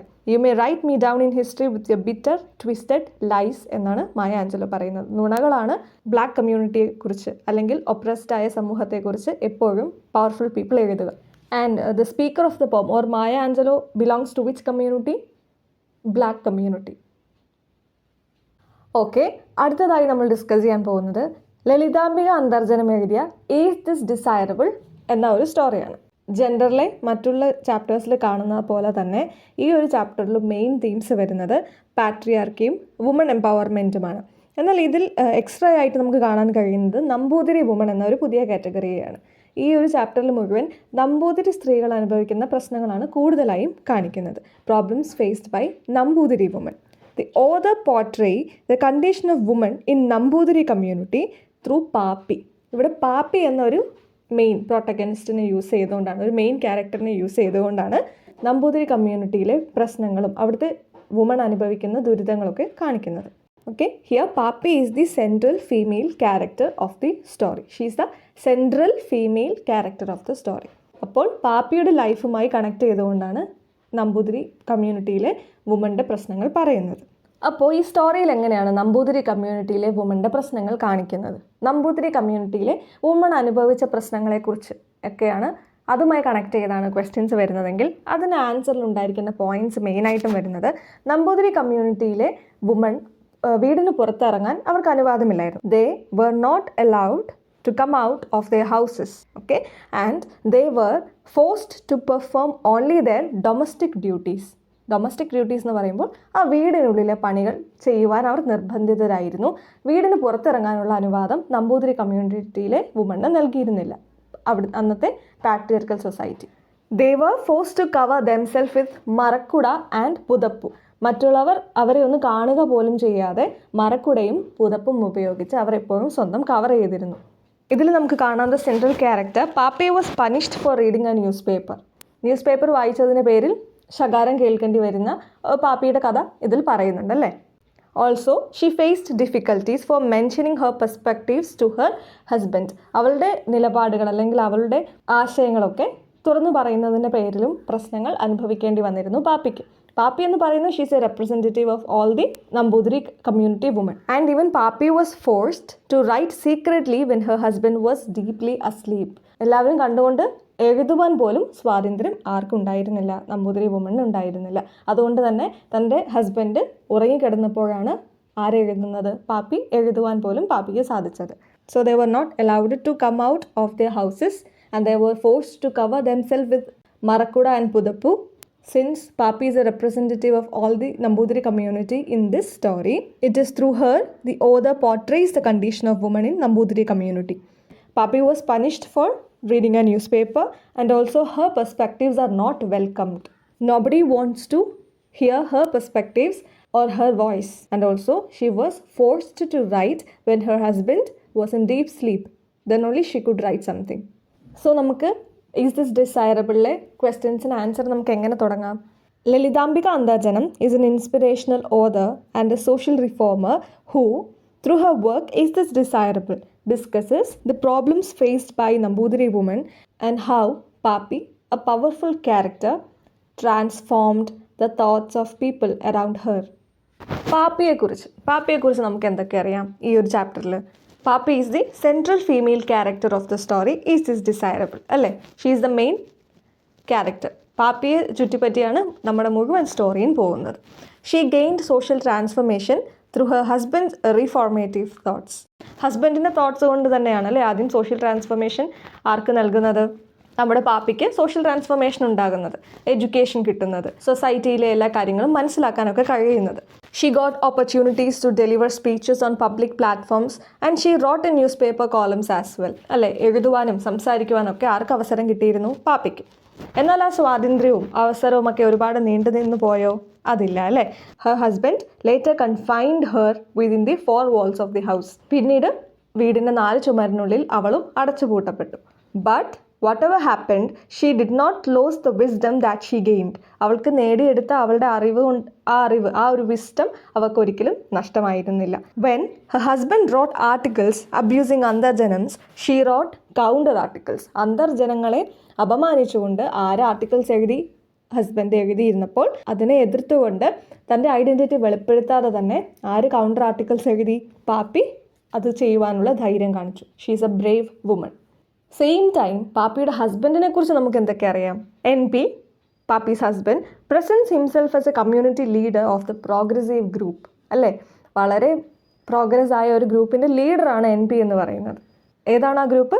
യോഗക്ഷേമ സഭ. നമുക്ക് അതിനെക്കുറിച്ച് ഡീറ്റെയിൽ ആയി സംസാരിക്കാം. കാരണം യോഗക്ഷേമ സഭ is A very important point. പ്രത്യേകിച്ച് ഈസ് ദിസ് ഡിസൈറബിൾ എന്ന ചാപ്റ്റർ എടുക്കുമ്പോൾ യോഗക്ഷേമ സഭയെക്കുറിച്ച് അറിഞ്ഞിരിക്കേണ്ടത് ഇമ്പോർട്ടൻ്റ് ആണ്. നമ്മുടെ കഥയിൽ ഒരു വില്ലനായി വരുന്നുണ്ടല്ലേ NP. എന്നാൽ ആദ്യമേ തുടക്കത്തിൽ തന്നെ NP ഒരു വില്ലനായിരുന്നു? അല്ല. At first he allowed his wife to participate in public speaking. He gave her the freedom to read newspaper and write articles. Soon he realized the inconvenience caused to him by his wife's freedom and turned away from the virtue and confined his wife again within the house. ആദ്യം അവൾക്ക് എല്ലാ സ്വാതന്ത്ര്യം കൊടുത്തല്ലേ, public സ്പീക്കിങ്ങിനും articles എഴുതുവാനൊക്കെയുള്ള സ്വാതന്ത്ര്യം കൊടുത്തു. എന്നാൽ പിന്നീട് കുറച്ച് നാളുകൾ കഴിഞ്ഞപ്പോൾ ഈ ഒരു കൺസർവേറ്റീവ് സൊസൈറ്റിയുടെ ഭാഗമായ അല്ലെങ്കിൽ ഒരു പാട്രിയാർക്കൽ സൊസൈറ്റിയുടെ ഭാഗമായ NPയും അതിലൊരാളായി പതിയെ മാറുകയായിരുന്നു. സ്ത്രീയുടെ സ്വാതന്ത്ര്യം കണ്ട് ആർക്ക് സഹിച്ചില്ല? NPക്ക് സഹിച്ചില്ല. പിന്നെ NPക്ക് എന്ത് തോന്നി? ഇവർ എഴുതി കൊടുക്കുന്നതുകൊണ്ടാണ്, ഇവർ സ്പീച്ചെല്ലാം ഈ മെൻ എഴുതി കൊടുക്കുന്നത് കൊണ്ടാണ് അവരതങ്ങ് പറയുന്നത്. സ്ത്രീകൾക്ക് അത്രേ കഴിവേ ഉള്ളൂ. സ്ത്രീകളെ ഇൻഫീരിയർ ആയിട്ട് കാണാൻ തുടങ്ങിയ NP. Woman were able to write and speak because men wrote speeches for them. He believe that woman are incapable of logical reasoning and could not write anything substantial independently. സ്വന്തമായി എന്തെങ്കിലും ഒന്ന് സൃഷ്ടിക്കുവാനോ സ്വയമായി അഭിപ്രായം പറയുവാനൊന്നും ആർക്ക് കഴിവില്ല സ്ത്രീകൾക്ക്. Men എന്ത് പറഞ്ഞു കൊടുക്കുന്നോ, men പറഞ്ഞു കൊടുക്കുന്നത് ജസ്റ്റ് ഒന്ന് റിപ്പീറ്റ് ചെയ്യാൻ മാത്രമേ ആർക്ക് കഴിവുള്ളൂ എന്ന് NPക്ക് തോന്നി, സ്ത്രീകൾക്ക്. അതുകൊണ്ടാണ് അന്തർജനങ്ങളെ വിമർശിച്ചുകൊണ്ടോ അപമാനിച്ചുകൊണ്ടോ ഒക്കെ ആർട്ടിക്കിൾസ് എഴുതിയത് NP. And he even claim that men have uplifted women and if men drop them to the ground, women would be helpless. മെന്നാണ് സ്ത്രീകളെ ഉയർച്ചയിലേക്ക് എത്തിക്കുന്നത്. അവരൊന്ന് കൈവിട്ടാൽ അപ്പോഴേക്കും വുമൺ ഹെൽപ്ലെസ് ആയി ഗ്രൗണ്ടിലേക്ക് വീഴുന്നവരാണ്. അവർക്ക് സ്വയമായി ചിന്തിക്കുവാനോ എഴുതുവാനോ ഒന്നും കഴിവില്ല എന്നായിരുന്നു NPയുടെ ഒരു വാദം. എന്നാൽ അത് NPയുടെ ഒരു ഹിപ്പോക്രാറ്റിക് തോട്ട് മാത്രമാണ് എന്ന് തെളിയിച്ചു how Pappi through her counter articles. Okay, അടുത്തതായിട്ട് ഒരു ഇമ്പോർട്ടൻറ്റ് ടോപ്പിക് എന്ന് പറയാം യോഗക്ഷേമം ആൻഡ് വുമൺ എംപവർമെൻറ്റ്. ഇതിൽ യോഗക്ഷേമം എന്ന് പറയുന്നത് ഒരു ഇമ്പോർട്ടൻ്റ് ആയ ഒരു കാര്യമാണ്. കാരണം യോഗക്ഷേമ സഭയിലൂടെയാണ് ഇവിടെ വുമൺ എംപവർമെൻറ്റ് സാധ്യമാകുന്നത്. നമ്മുടെ സെൻട്രൽ ഫീമെയിൽ ക്യാരക്ടറായ പാപ്പി വിസ്ഡം നേടുന്നതും പബ്ലിക് സ്പീക്കിങ്ങിലേക്ക് പോകുന്നതും അല്ലെങ്കിൽ ആർട്ടിക്കിൾസ് എഴുതുന്നതും നമ്പൂതിരി കമ്മ്യൂണിറ്റിയിലെ വുമൻ്റെ സ്ട്രഗിൾസ് ഒക്കെ ലോകം അറിയുന്നതൊക്കെ ഈ യോഗക്ഷേമം സഭയിലൂടെ ആണ്. അതുകൊണ്ട് നമുക്ക് യോഗക്ഷേമത്തിനെ കുറിച്ചൊരു idea ഉണ്ടായിരിക്കേണ്ടതുണ്ട്. In the Nambudiri community, the Yogakshema Sabha was formed in 1908 with its mouthpiece Yogakshemam, through which these ideas were distributed. Nambudiri community 1908 Yogakshema Sabha start ചെയ്യുന്നത്. It tried to uplift and empower Nambudiri women. They were asked to give up their Marakuda and Pudap and to came out of their houses. നമ്മൾ നേരത്തെ പറഞ്ഞല്ലേ, മറക്കുടയും പുതപ്പും വെച്ച് സ്വന്തം അവർ cover ചെയ്തിരുന്നു. വീടിന് പുറത്തേക്ക് വരാനൊന്നും അനുവാദം ഉണ്ടായിരുന്നില്ല. എന്നാൽ യോഗക്ഷേമ സഭ എന്താവശ്യപ്പെട്ടു? സ്ത്രീകളോട് മറക്കുടയും പുതപ്പും എല്ലാം ഉപേക്ഷിച്ച് വീടിന് പുറത്തേക്ക് വരുവാൻ ആവശ്യപ്പെട്ടു. Woman like Pappi delivered speeches in public spaces and wrote in columns. Public സ്പീച്ചുകൾ നൽകുവാനും എഴുതുവാനും ഒക്കെ അവസരം നൽകി. പാപ്പിയെ പോലുള്ള സ്ത്രീകൾക്ക് അതിനൊക്കെ അവസരം ലഭിച്ചു. യോഗക്ഷേമ സഭ കാരണമാണ് ഇതൊക്കെ സാധിച്ചത്. Some women took the radical ideas of change into their houses and tried to reform their families as well. Okay, ചില സ്ത്രീകൾ എന്ത് ചെയ്തു? അവർക്ക് കിട്ടിയ അറിവ് കൊണ്ട് അവരുടെ കുടുംബത്തെയും റീഫോം ചെയ്യാൻ. So with the help of the organizations like Yogakshemam, women tried to reform their orthodox Nambudiri families, but they have to face a lot of difficulties when they try to reform themselves and others. ഒരു question, did Pappi lost the wisdom she has gained after she was confined in her house again? No, wisdom she gained remove the darkness within her. അവളുടെ ഉള്ളിലുള്ള ഇഗ്നോറൻസിനെ ആയിരുന്നു, അറിവില്ലായിക അല്ലെങ്കിൽ ആ ഒരു ഇരുട്ടിനെ ആയിരുന്നു അവൾ നേടിയ വിസ്ഡം ഇല്ലാതാക്കിയിരുന്നത്. അതുകൊണ്ട് തന്നെ ആ നേടിയ വിസ്ഡം മുഴുവനായും എല്ലാ ഡാർക്ക്നെസ്സിനെയും റിമൂവ് ചെയ്തുകൊണ്ട് അതെന്നും അവളിൽ നിലനിന്നു. Yogakshema Sabha was formed in which community and in which year? നമുക്ക് ആൻസർ അറിയാമല്ലേ, നമ്പൂതിരി കമ്മ്യൂണിറ്റിയാണ്. In which year? 1908. നമ്മൾ ഡിസ്കസ് ചെയ്യുന്ന അടുത്ത ചാപ്റ്ററാണ് അമ്മു ജോസഫ് എഴുതിയ the gender justice and the media. ഒരു സ്റ്റേറ്റ് ലെവൽ വർക്ക്ഷോപ്പ് നടന്നിരുന്നു on the theme media changing times, Kozhikode വെച്ച്. ആ ഒരു പ്രസൻറ്റേഷൻ്റെ ബേസിലാണ് ഈ ഒരു എസ്സേ എഴുതിയിരിക്കുന്നത്. The essay offers up important questions on why the problem of gender inequality persist and how it is deeply embedded in the manner of media representation. എന്തുകൊണ്ടാണ് ഇന്നും ഈ ഒരു ജെൻഡർ ഇനീക്വാലിറ്റി ഇങ്ങനെ നിലനിൽക്കുന്നത്? അത് മീഡിയയിൽ എങ്ങനെയൊക്കെ കാണാം. മീഡിയ എന്ന ഒരു പ്ലാറ്റ്ഫോമിൽ എങ്ങനെയാണ് ജെൻഡർ ഇനീക്വാലിറ്റി മുന്നോട്ട് പോകുന്നത്, അത് നിലനിൽക്കുന്നത് എന്നൊക്കെയാണ് ഈ ഒരു എസ്സേയിൽ പറയുന്നത്. ഈ ഒരു മുഴുവൻ ചാപ്റ്റർ എടുത്താലും ഇതിൽ ഡിസ്കസ് ചെയ്യുന്നത് മെയിനായി 4 കാര്യങ്ങളാണ്. ഈ ഒരു 4 കാര്യങ്ങളാണ് ഈ മുഴുവൻ എസ്സേയിൽ നിറയെ പറയുന്നത്.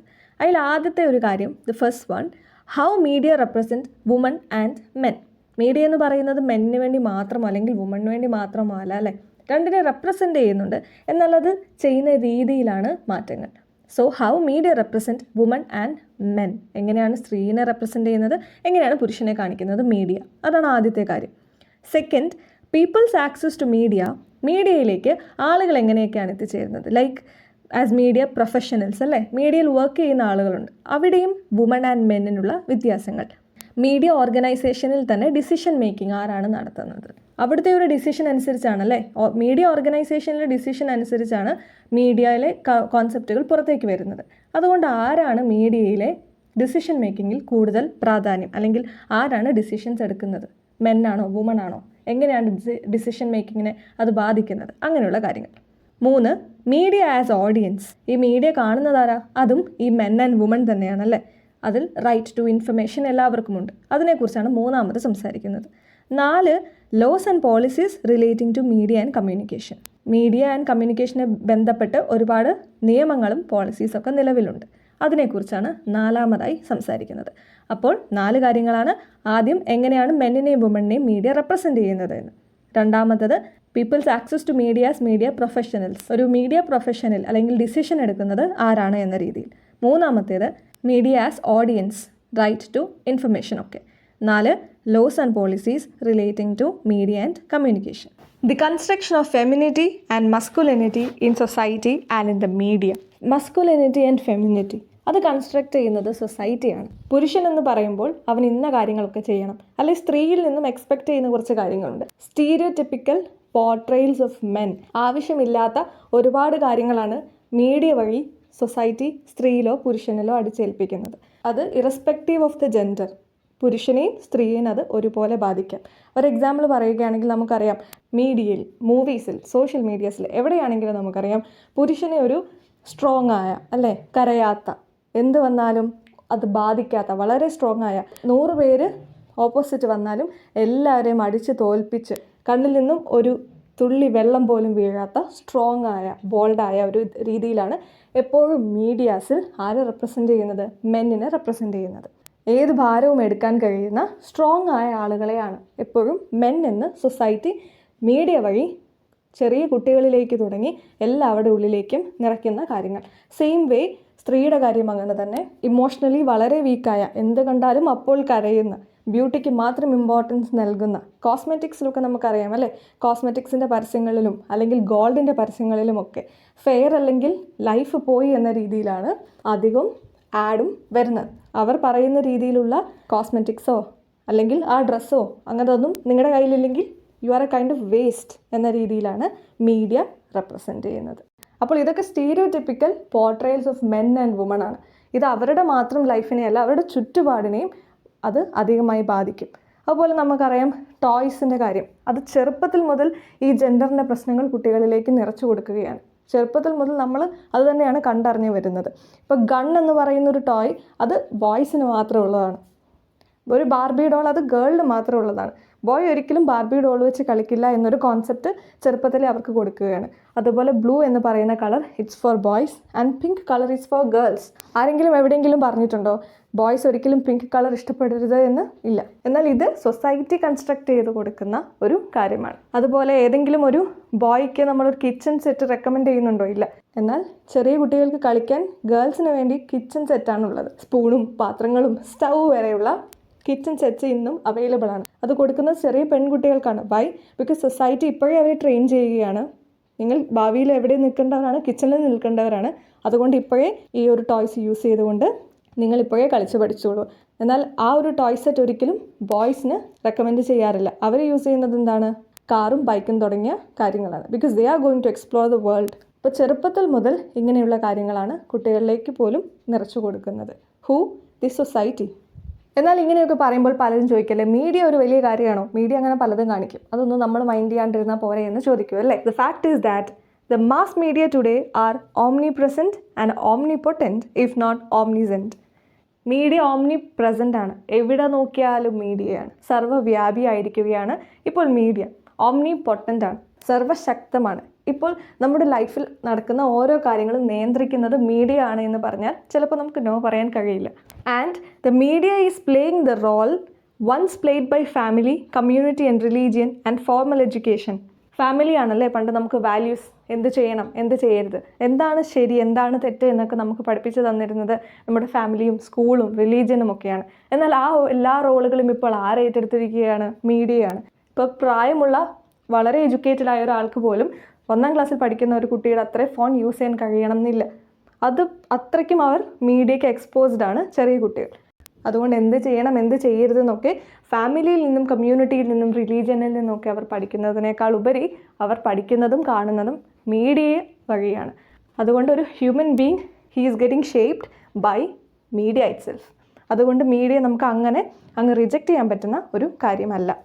ഓക്കെ, മറ്റൊരു ഇമ്പോർട്ടൻ്റ് ആയ കാര്യം എന്താണെന്ന് വെച്ചിട്ടുണ്ടെങ്കിൽ the news media especially have traditionally played a key role in democracy by creating what is known as the public sphere. Democracy, ജനാധിപത്യത്തെ പോലും മീഡിയ ശക്തമായി ബാധിക്കുന്നുണ്ട്. ലോകത്തെ നമ്മുടെ മുന്നിലേക്ക് തരുന്നത് മീഡിയയാണ്. അവർ തരുന്ന ന്യൂസുകളെ നമുക്കറിയൂ. അവർ പറയുന്ന സത്യങ്ങളാണ് നമ്മുടെ സത്യങ്ങൾ, അല്ലേ?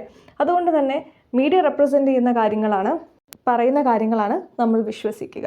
അതനുസരിച്ചാണ് ആര് നമ്മളെ ഭരിക്കണമെന്ന് നമ്മൾ തീരുമാനിക്കുന്നത്. അപ്പോൾ ഫ്രം ദ ലോവസ്റ്റ് ലെവൽ മുതൽ ഹയസ്റ്റ് ലെവൽ വരെയുള്ള എല്ലാവരുടെയും ശബ്ദം ഒരുപോലെ നമ്മളിൽ എത്തുകയാണെങ്കിൽ ഈ ഒരു പ്രശ്നമില്ല, അല്ലേ? ഡെമോക്രസിയുടെ ഫോർമേഷൻ വിൽ ബിക്കം ഈസി.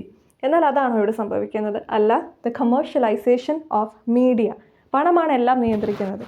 അതുപോലെ ഇപ്പോൾ മീഡിയയെയും പണം കൊടുത്ത് വിലയ്ക്ക് വാങ്ങുകയാണ് ദി പവർഫുൾ പീപ്പിൾ. അതുകൊണ്ട് അവരുടെ നല്ല കാര്യങ്ങൾ മാത്രമാണ് അധികവും നമ്മളിലേക്ക് എത്തുക. അതുകൊണ്ട് ഡെമോക്രസിയെയും കൺട്രോൾ ചെയ്യാനുള്ള പവർ ആർക്കുണ്ട്? മീഡിയയ്ക്കുണ്ട് എന്ന് നാം മനസ്സിലാക്കണം. പിന്നീട് എസ്സേയിൽ അമ്മു ജോസഫ് ഡിസ്കസ് ചെയ്യുന്നത് വേൾഡ് പോപ്പുലേഷൻ എടുത്താൽ അതിൽ പകുതിയും വുമൺ ആണ് എന്ന് പറയാം. സ്ത്രീയുടെ സാന്നിധ്യം വളരെ അധികമാണ്. എന്നാൽ മീഡിയ പ്രൊഫഷണൽസായി വരുന്നത് അല്ലെങ്കിൽ മീഡിയയിൽ വർക്ക് ചെയ്യുന്ന സ്ത്രീയുടെ സാന്നിധ്യം വളരെ വളരെ വളരെ കുറവാണ്. മീഡിയയാണ് ലോകത്തിലെ കാര്യങ്ങളും ആളുകളിൽ എത്തിക്കുന്നത്. അവിടെ സ്ത്രീയുടെ സാന്നിധ്യം ഇല്ലെങ്കിൽ അവളുടെ പ്രശ്നങ്ങളും ലോകം അറിയാതെ തന്നെ പോവുകയാണ്. ഡിസിഷൻ മേക്ക് ചെയ്യുന്നത് മീഡിയ ഓർഗനൈസേഷനിൽ സ്ത്രീയുടെ സാന്നിധ്യം കുറവായതുകൊണ്ട് തന്നെ എല്ലാ തീരുമാനങ്ങൾ എടുക്കുന്നതും ഏത് ന്യൂസ് പുറത്തേക്ക് പോകണം, ഏത് കാര്യത്തെക്കുറിച്ച് ന്യൂസ് നിർമ്മിക്കണം, എങ്ങോട്ടേക്ക് ക്യാമറ പോകണം എന്ന് തീരുമാനിക്കുന്നതും മെന്നാണ്. അവിടെ സ്ത്രീയെ റെപ്രസെൻ്റ് ചെയ്യാൻ ആരുമില്ല. അതുപോലെ പൊളിറ്റിക്സ്, നമ്മൾ ഇൻട്രൊഡക്ഷനിൽ പറഞ്ഞു I don't know politics but I know the names of those in power എന്ന് പറയുന്നത് പോലെ പൊളിറ്റിക്സിൽ സ്ത്രീയുടെ സാന്നിധ്യം വളരെ കുറവാണ്. പവർ അതെല്ലാം ഉള്ളത് മെന്നിൻ്റെ കയ്യിലാണ്. എന്നാൽ നമുക്കറിയാം അല്ലേ, പാർട്ടീസിൻ്റെ ലിസ്റ്റ് വരുമ്പോൾ വുമൺ എംപവർമെൻറ്റ് എന്തായാലും അതിലൊരു ടോപ്പിക് ആയിരിക്കും. എന്നാൽ ഇങ്ങനെയുള്ള മാനിഫെസ്റ്റോസ് ഉണ്ടെങ്കിലും അവർക്ക് തന്നെ അറിയില്ലായിരിക്കും എന്തൊക്കെയാണ് അവർ ചെയ്യാൻ പോകുന്നതെന്ന്. സ്ത്രീയുടെ പല പ്രശ്നങ്ങളും അറിയപ്പെടാണ്ട് പോവുകയാണ്. ജെൻഡർ റിലേറ്റഡ് ആയ ഇഷ്യൂസോ, violence against woman, high maternal mortality rates, water supply, sanitation, അങ്ങനെ പല കാര്യങ്ങളും. സാനിറ്ററി പാഡ്സിന് ഇന്നും നമ്മുടെ രാജ്യം ടാക്സ് ഈടാക്കുന്നുണ്ട്. അതുപോലെ സ്ത്രീ സുരക്ഷ എന്നും ഒരു ചോദ്യചിഹ്നം തന്നെയാണ്.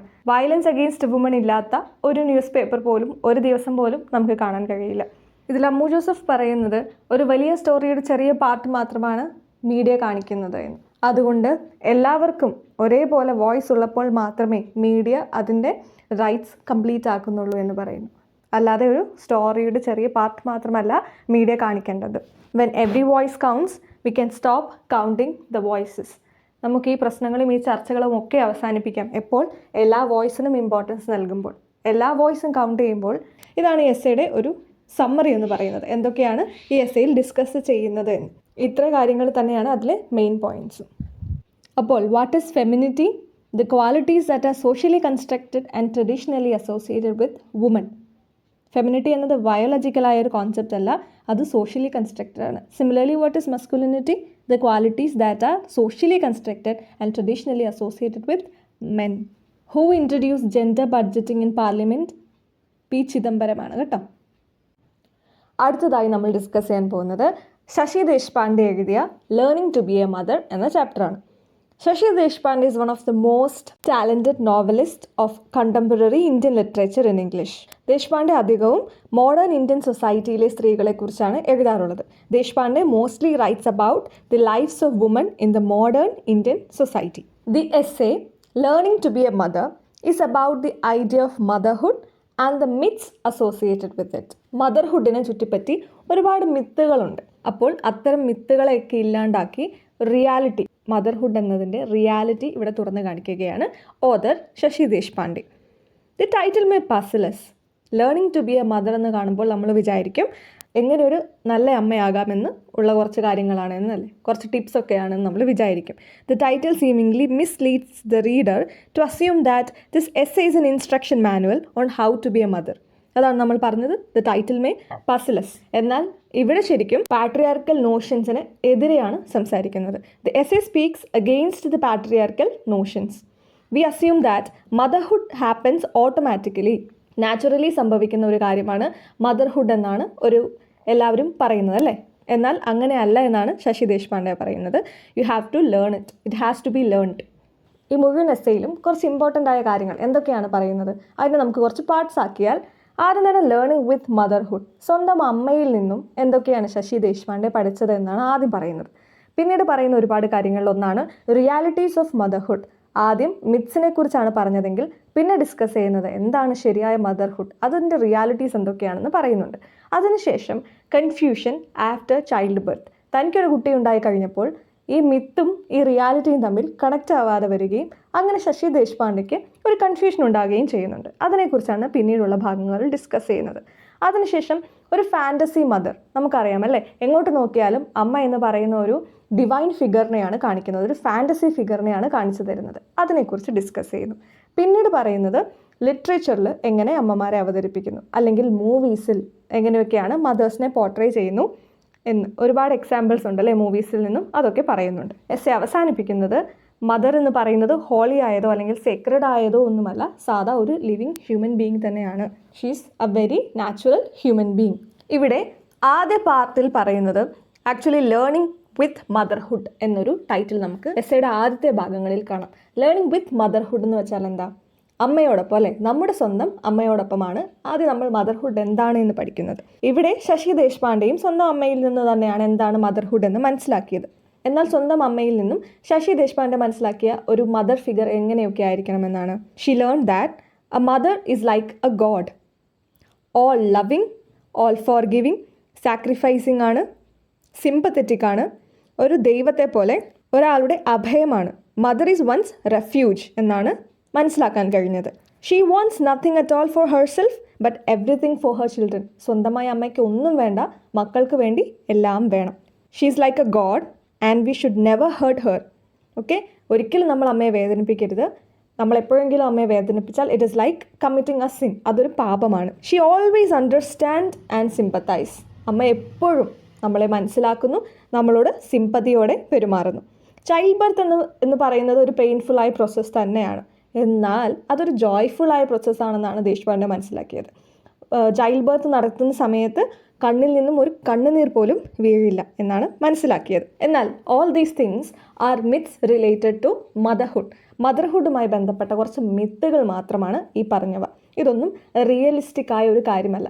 പാട്രിയാർക്കൽ സൊസൈറ്റി മദർ എന്ന ഒരു സീക്രട്ട് ഫിഗറിൽ നിന്നും ആഗ്രഹിക്കുന്ന അല്ലെങ്കിൽ എക്സ്പെക്റ്റ് ചെയ്യുന്ന കുറച്ച് കാര്യങ്ങളാണ് ഇതൊക്കെ. ഒരമ്മ എന്ന് പറഞ്ഞാൽ ഇങ്ങനെയൊക്കെ ആയിരിക്കണമെന്ന് already the society is setting rules. She should be loving, four giving, sacrificing, and even they are saying that childbirth is a joyous process. A woman is enjoying the process of a childbirth. Even if it is painful, a mother goes through it without shedding a tear. If she is a good mother, she will never cry during her childbirth. ഇങ്ങനെയൊക്കെയാണ് society ഒരു മദറിനെ കുറിച്ച് മറ്റുള്ള വരും ജനറേഷൻസിലേക്ക് ഇങ്ങനെ പകർന്നു നൽകിക്കൊണ്ടിരിക്കുന്നത്.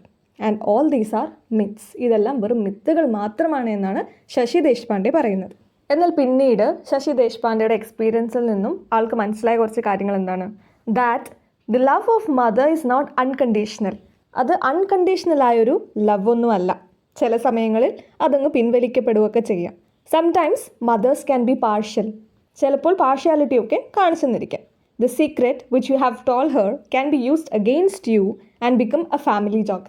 ചിലപ്പോൾ നിങ്ങളുടെ അമ്മയോട് മാത്രമായി പറഞ്ഞൊരു സീക്രറ്റ് നിങ്ങൾക്കെതിരെ തിരിഞ്ഞേക്കാം. ചില സമയത്ത് ഫാമിലിയിൽ എല്ലാവരോടും പറഞ്ഞ് അതൊരു ജോക്കായി മാറിയേക്കാം.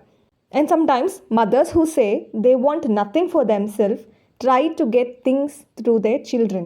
ചില സമയം അമ്മമാർ പറയും എനിക്കൊന്നുമേ വേണ്ട എന്ന്, എന്നാൽ അവരുടെ മക്കൾ വഴി അവർ പല കാര്യങ്ങളും നേടിയെടുക്കാൻ ശ്രമിക്കാറുണ്ട്. And a mother sacrifice can become a rope to tether her children to herself. that it can be used as a weapon in the never-ending mother-child warfare.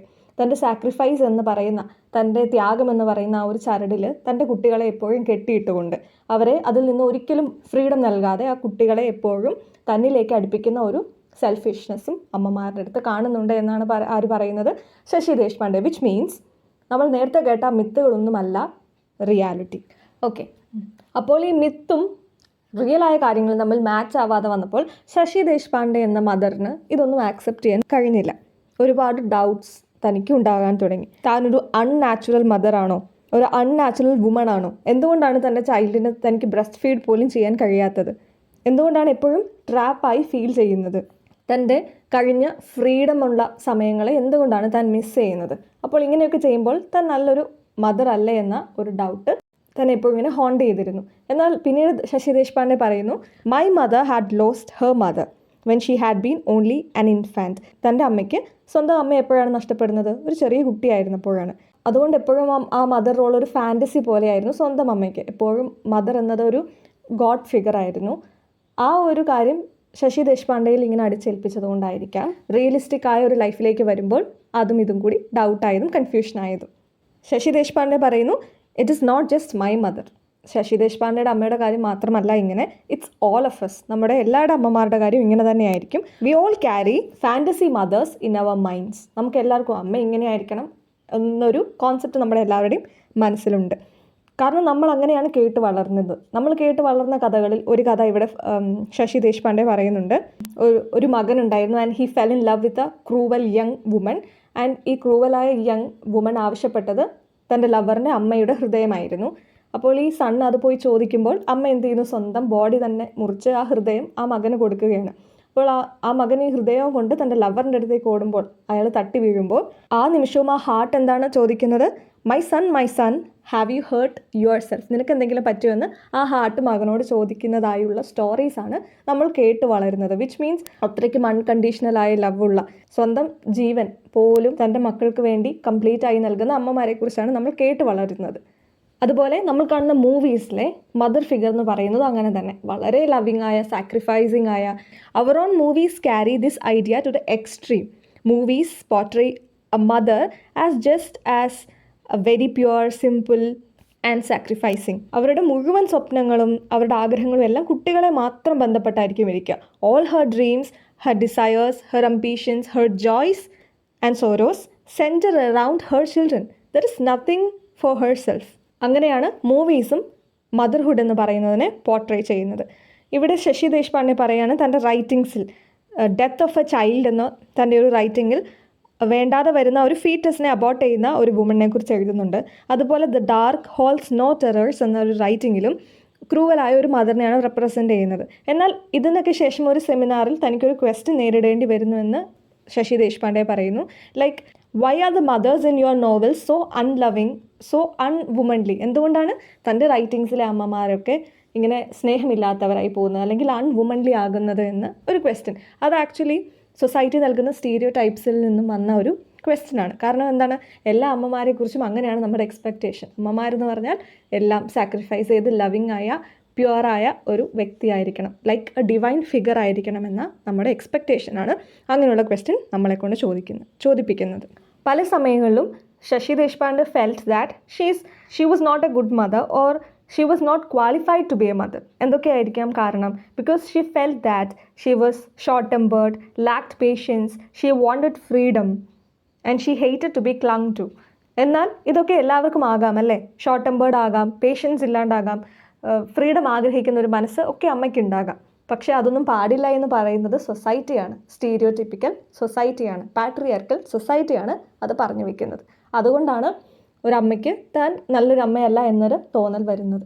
പിന്നെ പറയുന്നുണ്ട്, ഒരു എക്സ്ട്രീം ഗുഡ് ആയ ഒരു അമ്മയില്ല, അതുപോലെ എക്സ്ട്രീം ബാഡ് ആയ ഒരു അമ്മയുമില്ല. എല്ലാ അമ്മമാരുടെയും പൊസിഷൻ എന്ന് പറയുന്നത് ഒരു റിയാലിറ്റിയിലാണ്. ലൈക്ക് ഗുഡ്, വളരെ എക്സ്ട്രീമിൻ്റെ ഗുഡിനും വളരെ എക്സ്ട്രീമായ ബാഡിനും ഹാഫ് വേയിൽ വരുന്ന ഒരു റിയാലിറ്റി പൊസിഷനിലാണ് എല്ലാ അമ്മമാരും ഉണ്ടാവുക എന്നും ശശി ദേശ്പാണ്ഡെ പറയും. അടുത്തതായി നമ്മൾ ഡിസ്കസ് ചെയ്യാൻ പോകുന്ന ചാപ്റ്റർ 8 ആണ്. ജീമാൻ സെമലർ എഴുതിയ structural violence and trans struggle for dignity.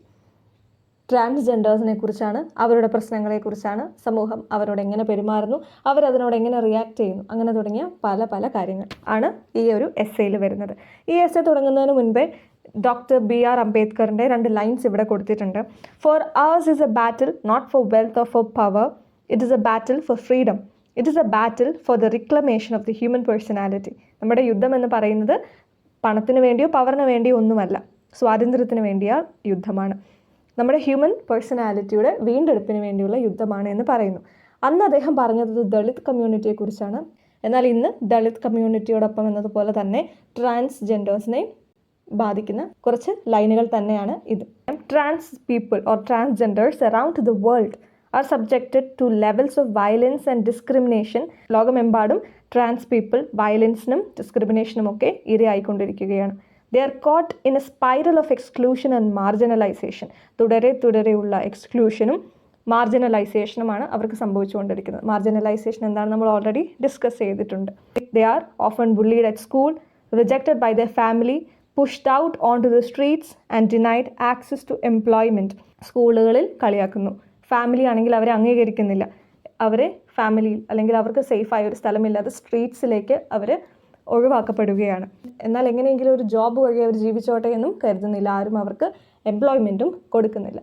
അങ്ങനെയുള്ളപ്പോൾ ആ ഒരു ട്രാൻസ്ജെൻഡേഴ്സിനെ സംരക്ഷിക്കുക എന്നത് നമ്മുടെ രാജ്യത്തിൻ്റെ ഉത്തരവാദിത്തമാണ് അല്ലേ. They face risk of violence every day, including killing, beatings, rape and other forms of abuse and maltreatment. എന്നാൽ അവർക്ക് വേണ്ടിയുള്ള ലോസ് ആൻഡ് പോളിസീസ് വളരെ കുറവാണ്. ആ ലോ നേടിയെടുക്കാൻ വേണ്ടിയായിരിക്കണം അവർ ഒരുപാട് ഹെൽത്ത് കെയറുകൾ ചെയ്യുകയും അതിന് വിക്ടിംസ് ആവുകയും ചെയ്യാറുണ്ട്. They use to do very unwanted surgeries, sterilization, അങ്ങനെ ഒരുപാട് മെഡിക്കൽ പ്രൊസീജിയേഴ്സിലൂടെ കടന്നു പോകുന്നു. അങ്ങനെ ഒരുപാട് ആളുകൾ മരണപ്പെടാറുമുണ്ട്. ഈ എസ്സേയിൽ ഒരുപാട് പ്രശ്നങ്ങൾ ഡിസ്കസ് ചെയ്യുന്നുണ്ട് ട്രാൻസ് പീപ്പിളുമായി റിലേറ്റ് ആയി. അതിൽ ആദ്യത്തെ ഒരു കാര്യം പറയുന്നതെന്ന് പറഞ്ഞാൽ high drop out rate of trans people from school. ഒരു വലിയ വിഭാഗം ട്രാൻസ് പീപ്പിളും സ്കൂളിൽ നിന്നും കംപ്ലീറ്റ് എഡ്യൂക്കേഷൻ നേടുന്നില്ല. അതിൻ്റെ മെയിനായ കാരണം കോൺസ്റ്റൻറ്റ് റെഡിക്യൂൾ, എപ്പോഴുമുള്ള കളിയാക്കൽ, ഡിസ്ക്രിമിനേഷൻ ഇൻ മാർക്കിംഗ് സിസ്റ്റം, നന്നായി പഠിച്ച് മാർക്ക് വാങ്ങിയാൽ പോലും ടീച്ചേഴ്സ് കറക്റ്റ് മാർക്ക് നൽകാതെ ഇരിക്കുക, sexual harassment from fellow students and teachers, ടീച്ചേഴ്സിൽ നിന്നും കൂടെ പഠിക്കുന്ന കുട്ടികളിൽ നിന്നും അനുഭവിക്കേണ്ടി വരുന്ന സെക്ഷൽ ഹറാസ്മെൻറ്റ്, അങ്ങനെ ഒരുപാട് കാര്യങ്ങൾ. കാസ്റ്റ് പ്രശ്നങ്ങളിൽ നിന്നും അതുപോലെ ഈ പാട്രിയാർക്കൽ സമൂഹത്തിൽ നിന്നുമൊക്കെ ഉണ്ടാകുന്ന പ്രശ്നങ്ങൾ കാരണം ഒരുപാട് ട്രാൻസ് പീപ്പിളിനെ സ്വന്തം ഫാമിലീസ് തന്നെ ഉപേക്ഷിക്കുന്നുണ്ട്. Lot of trans people are also disowned by their own families due to the notion of shame. ആ ഷെയിം എങ്ങനെയാണ് ഉണ്ടാകുന്നത്? The shame originates from the caste patriarchy. അപ്പോൾ നമുക്കറിയാം അവിടെ തന്നെ ലാക്ക് ഓഫ് എഡ്യൂക്കേഷൻ സംഭവിച്ചു, കൂടാതെ ഹോംലെസ്നെസ്സും സംഭവിച്ചു. വീട്ടിൽ നിന്ന് അവരെ ഇറക്കി വിടുന്നു, സ്കൂളിൽ നിന്നും പഠനം പൂർത്തിയാക്കാനും സമ്മതിക്കുന്നില്ല. And these two reasons, the lack of education and homelessness at A young age, are the reasons for most trans women to engage in street-based labor like sex trade or begging. Sexual ആക്ടിവിറ്റീസിനോ ബെഗിങ്ങിനോ പോകുവാൻ അവർ force ചെയ്യപ്പെടുകയാണ് because of the situation. അവർക്ക് education ഇല്ല, അവർ employment ചെയ്യാൻ, പിന്നെ അവർ സപ്പോർട്ട് ചെയ്യാൻ they don't have a family.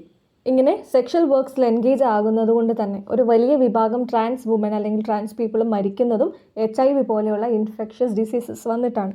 Police violence is also very high against trans communities. അവർക്ക് ജസ്റ്റിസ് കിട്ടേണ്ട സ്ഥലമാണല്ലേ ഒരു പോലീസ് സ്റ്റേഷൻ അല്ലെങ്കിൽ പോലീസ് എന്ന് പറയുന്നത്. എന്നാൽ അവിടെയും ട്രാൻസ് കമ്മ്യൂണിറ്റീനെ യൂസ് ചെയ്യപ്പെടുന്ന ഒരു സാഹചര്യമാണ് പൊതുവെ കാണാറുള്ളത്.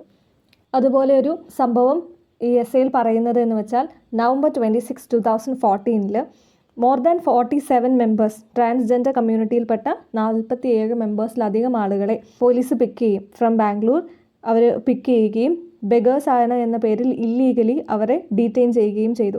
ഇത് ചെയ്യാൻ കാരണം Karnataka prohibition of beggary act 1975 ബേസിലാണ് ഇത് ചെയ്തത്.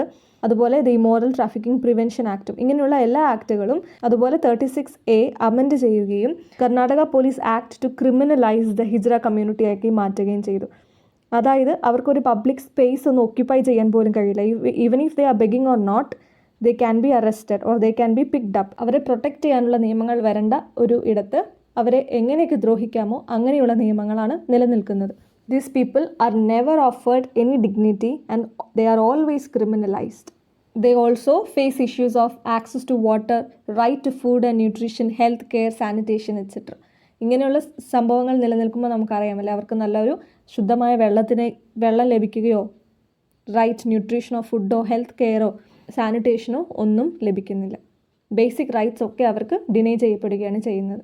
According to the medical practice അവർക്ക് എന്ത് അസുഖമാണുള്ളത്? ജെൻഡർ ഐഡൻറ്റിറ്റി ഡിസോർഡർ എന്ന രോഗമാണ് എന്ന രീതിയിലാണ് വരുന്നത്. എന്നാൽ പിന്നീട് diagnostic and statistical manual of mental disorders of the American psychiatric association ഈ ഒരു വാക്ക് മാറ്റുകയുണ്ടായി. ജെൻഡർ ഐഡൻറ്റിറ്റി ഡിസോർഡർ എന്നത് മാറ്റി അതിന് ജെൻഡർ ഡിസ്ഫോറിയ എന്നൊരു പുതിയ വേർഡ് നൽകി. ആ ടേം ഡിസോർഡർ എന്നുള്ള ടേം മാറ്റി. എങ്കിലും ഇന്നും international classification of diseases, WHO international classification of ഡിസീസസിൽ ഇന്നും ട്രാൻസ് പീപ്പിളിന് ഡിസോർഡർ എന്ന് തന്നെയാണ് മെൻഷൻ ചെയ്തിരിക്കുന്നത്. അതുപോലെ അവരുടെ ഹെൽത്ത് കെയർ എന്ന് പറയുന്നത് വളരെ പുവറാണ്. ഹോർമോൺ റീപ്ലേസ്മെൻറ്റ് തെറാപ്പിയോ അല്ലെങ്കിൽ എന്തെങ്കിലും സർജറീസ് നടത്തണമെങ്കിലുമൊക്കെ ഇങ്ങനെ തനിക്ക് ജെൻഡർ ഐഡൻറ്റിറ്റി ഡിസോർഡർ ഉണ്ട് എന്നൊരു സർട്ടിഫിക്കറ്റ് അവർ നേടേണ്ടതായുണ്ട്. പിന്നീട് ഇത്തരം സർവീസുകൾ നൽകുന്ന ഹോസ്പിറ്റൽസ് വളരെ കുറവാണ്. അതുകൊണ്ട് ഇത് കണ്ടുപിടിച്ച് ചെയ്യുക എന്നതും വളരെ ബുദ്ധിമുട്ടേറിയ കാര്യമാണ്. പിന്നെ ട്രാൻസിൻ്റെ ഹെൽത്തിനെ കുറിച്ച് മെഡിക്കൽ നോളജ് വളരെ കുറവായതുകൊണ്ട് തന്നെ ഈ കാര്യങ്ങളൊക്കെ കുറച്ച് റിസ്ക് ആയിരിക്കും. അവർക്ക് കിട്ടുന്ന ക്വാളിറ്റി ഓഫ് സർവീസസും വളരെ പുവർ തന്നെ. ഇങ്ങനെ ഇത്തരം കാര്യങ്ങൾ കൊണ്ട് തന്നെ ഒരുപാട് ട്രാൻസ് പീപ്പിൾ മരണപ്പെടുന്നുമുണ്ട്. അതിൽ കുറച്ച് എക്സാമ്പിൾസ് ഇവിടെ പറഞ്ഞിട്ടുമുണ്ട്. ഇതിൽ പറഞ്ഞിരിക്കുന്ന ഒരു എക്സാമ്പിൾ എന്ന് പറയുന്നത് 25-year-old ട്രാൻസ് വുമൻ അലീഷയുടെ മരണത്തെക്കുറിച്ചാണ്.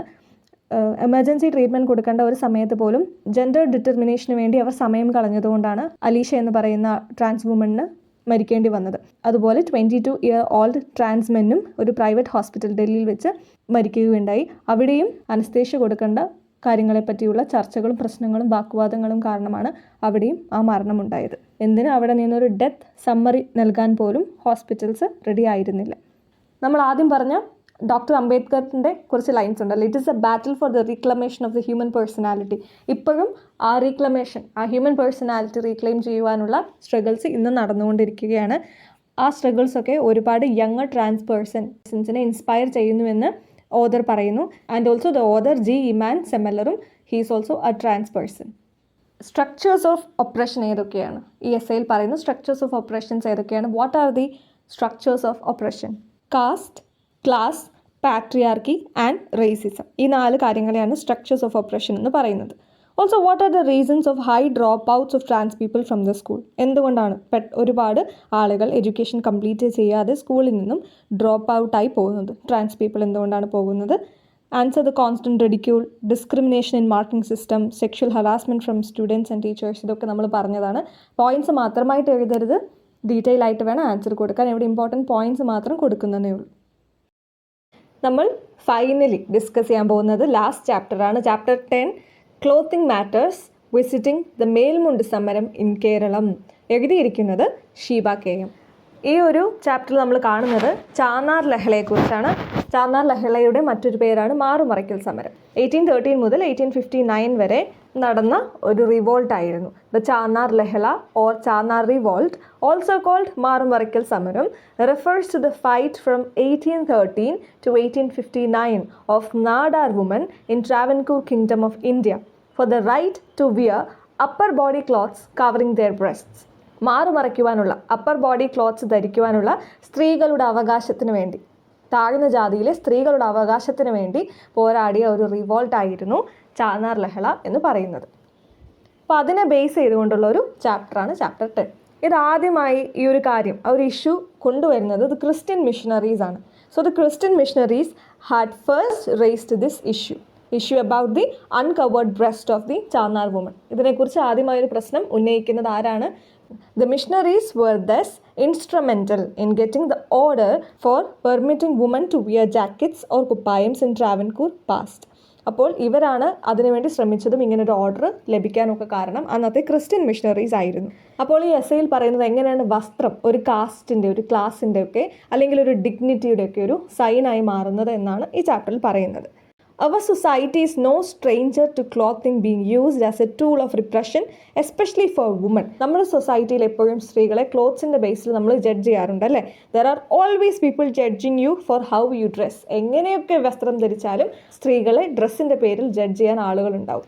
ഒരു പീഡനം നടന്നാൽ പോലും ആദ്യം പറയുന്നത് എന്താണ്? അവളുടെ ഡ്രസ്സിങ് സ്റ്റൈൽ അത്ര ശരിയൊന്നും അല്ലായിരുന്നു.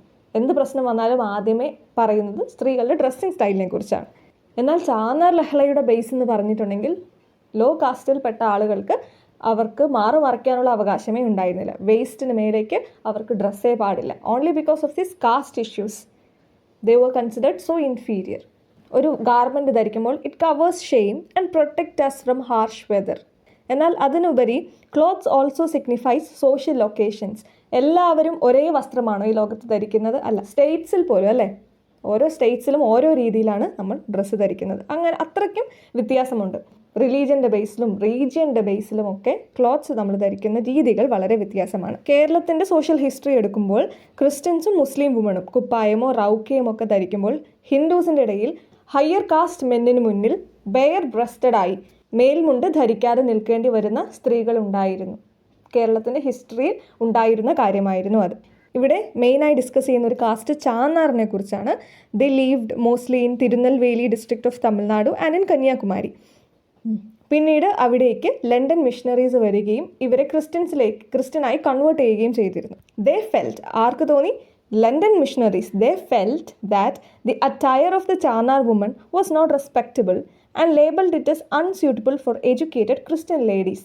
ഈ ചാന്നാർ സ്ത്രീകൾ ക്രിസ്ത്യൻസായി മാറിയപ്പോൾ ലണ്ടൻ മിഷണറീസിന് ഇവരുടെ ആ ഒരു വസ്ത്രധാരണം ഒരിക്കലും ആക്സെപ്റ്റ് ചെയ്യാൻ കഴിഞ്ഞിരുന്നില്ല. അത് റെസ്പെക്റ്റബിൾ ആയിട്ട് അവർക്ക് തോന്നിയില്ല. അൺസ്യൂട്ടബിൾ ആയാണ് അവർ കൺസിഡർ ചെയ്തിരുന്നത്. അങ്ങനെ അവരുടെ ഇടപെടൽ മൂലം 1812 ഒരു ഓർഡർ പെർമിറ്റ് ചെയ്തു.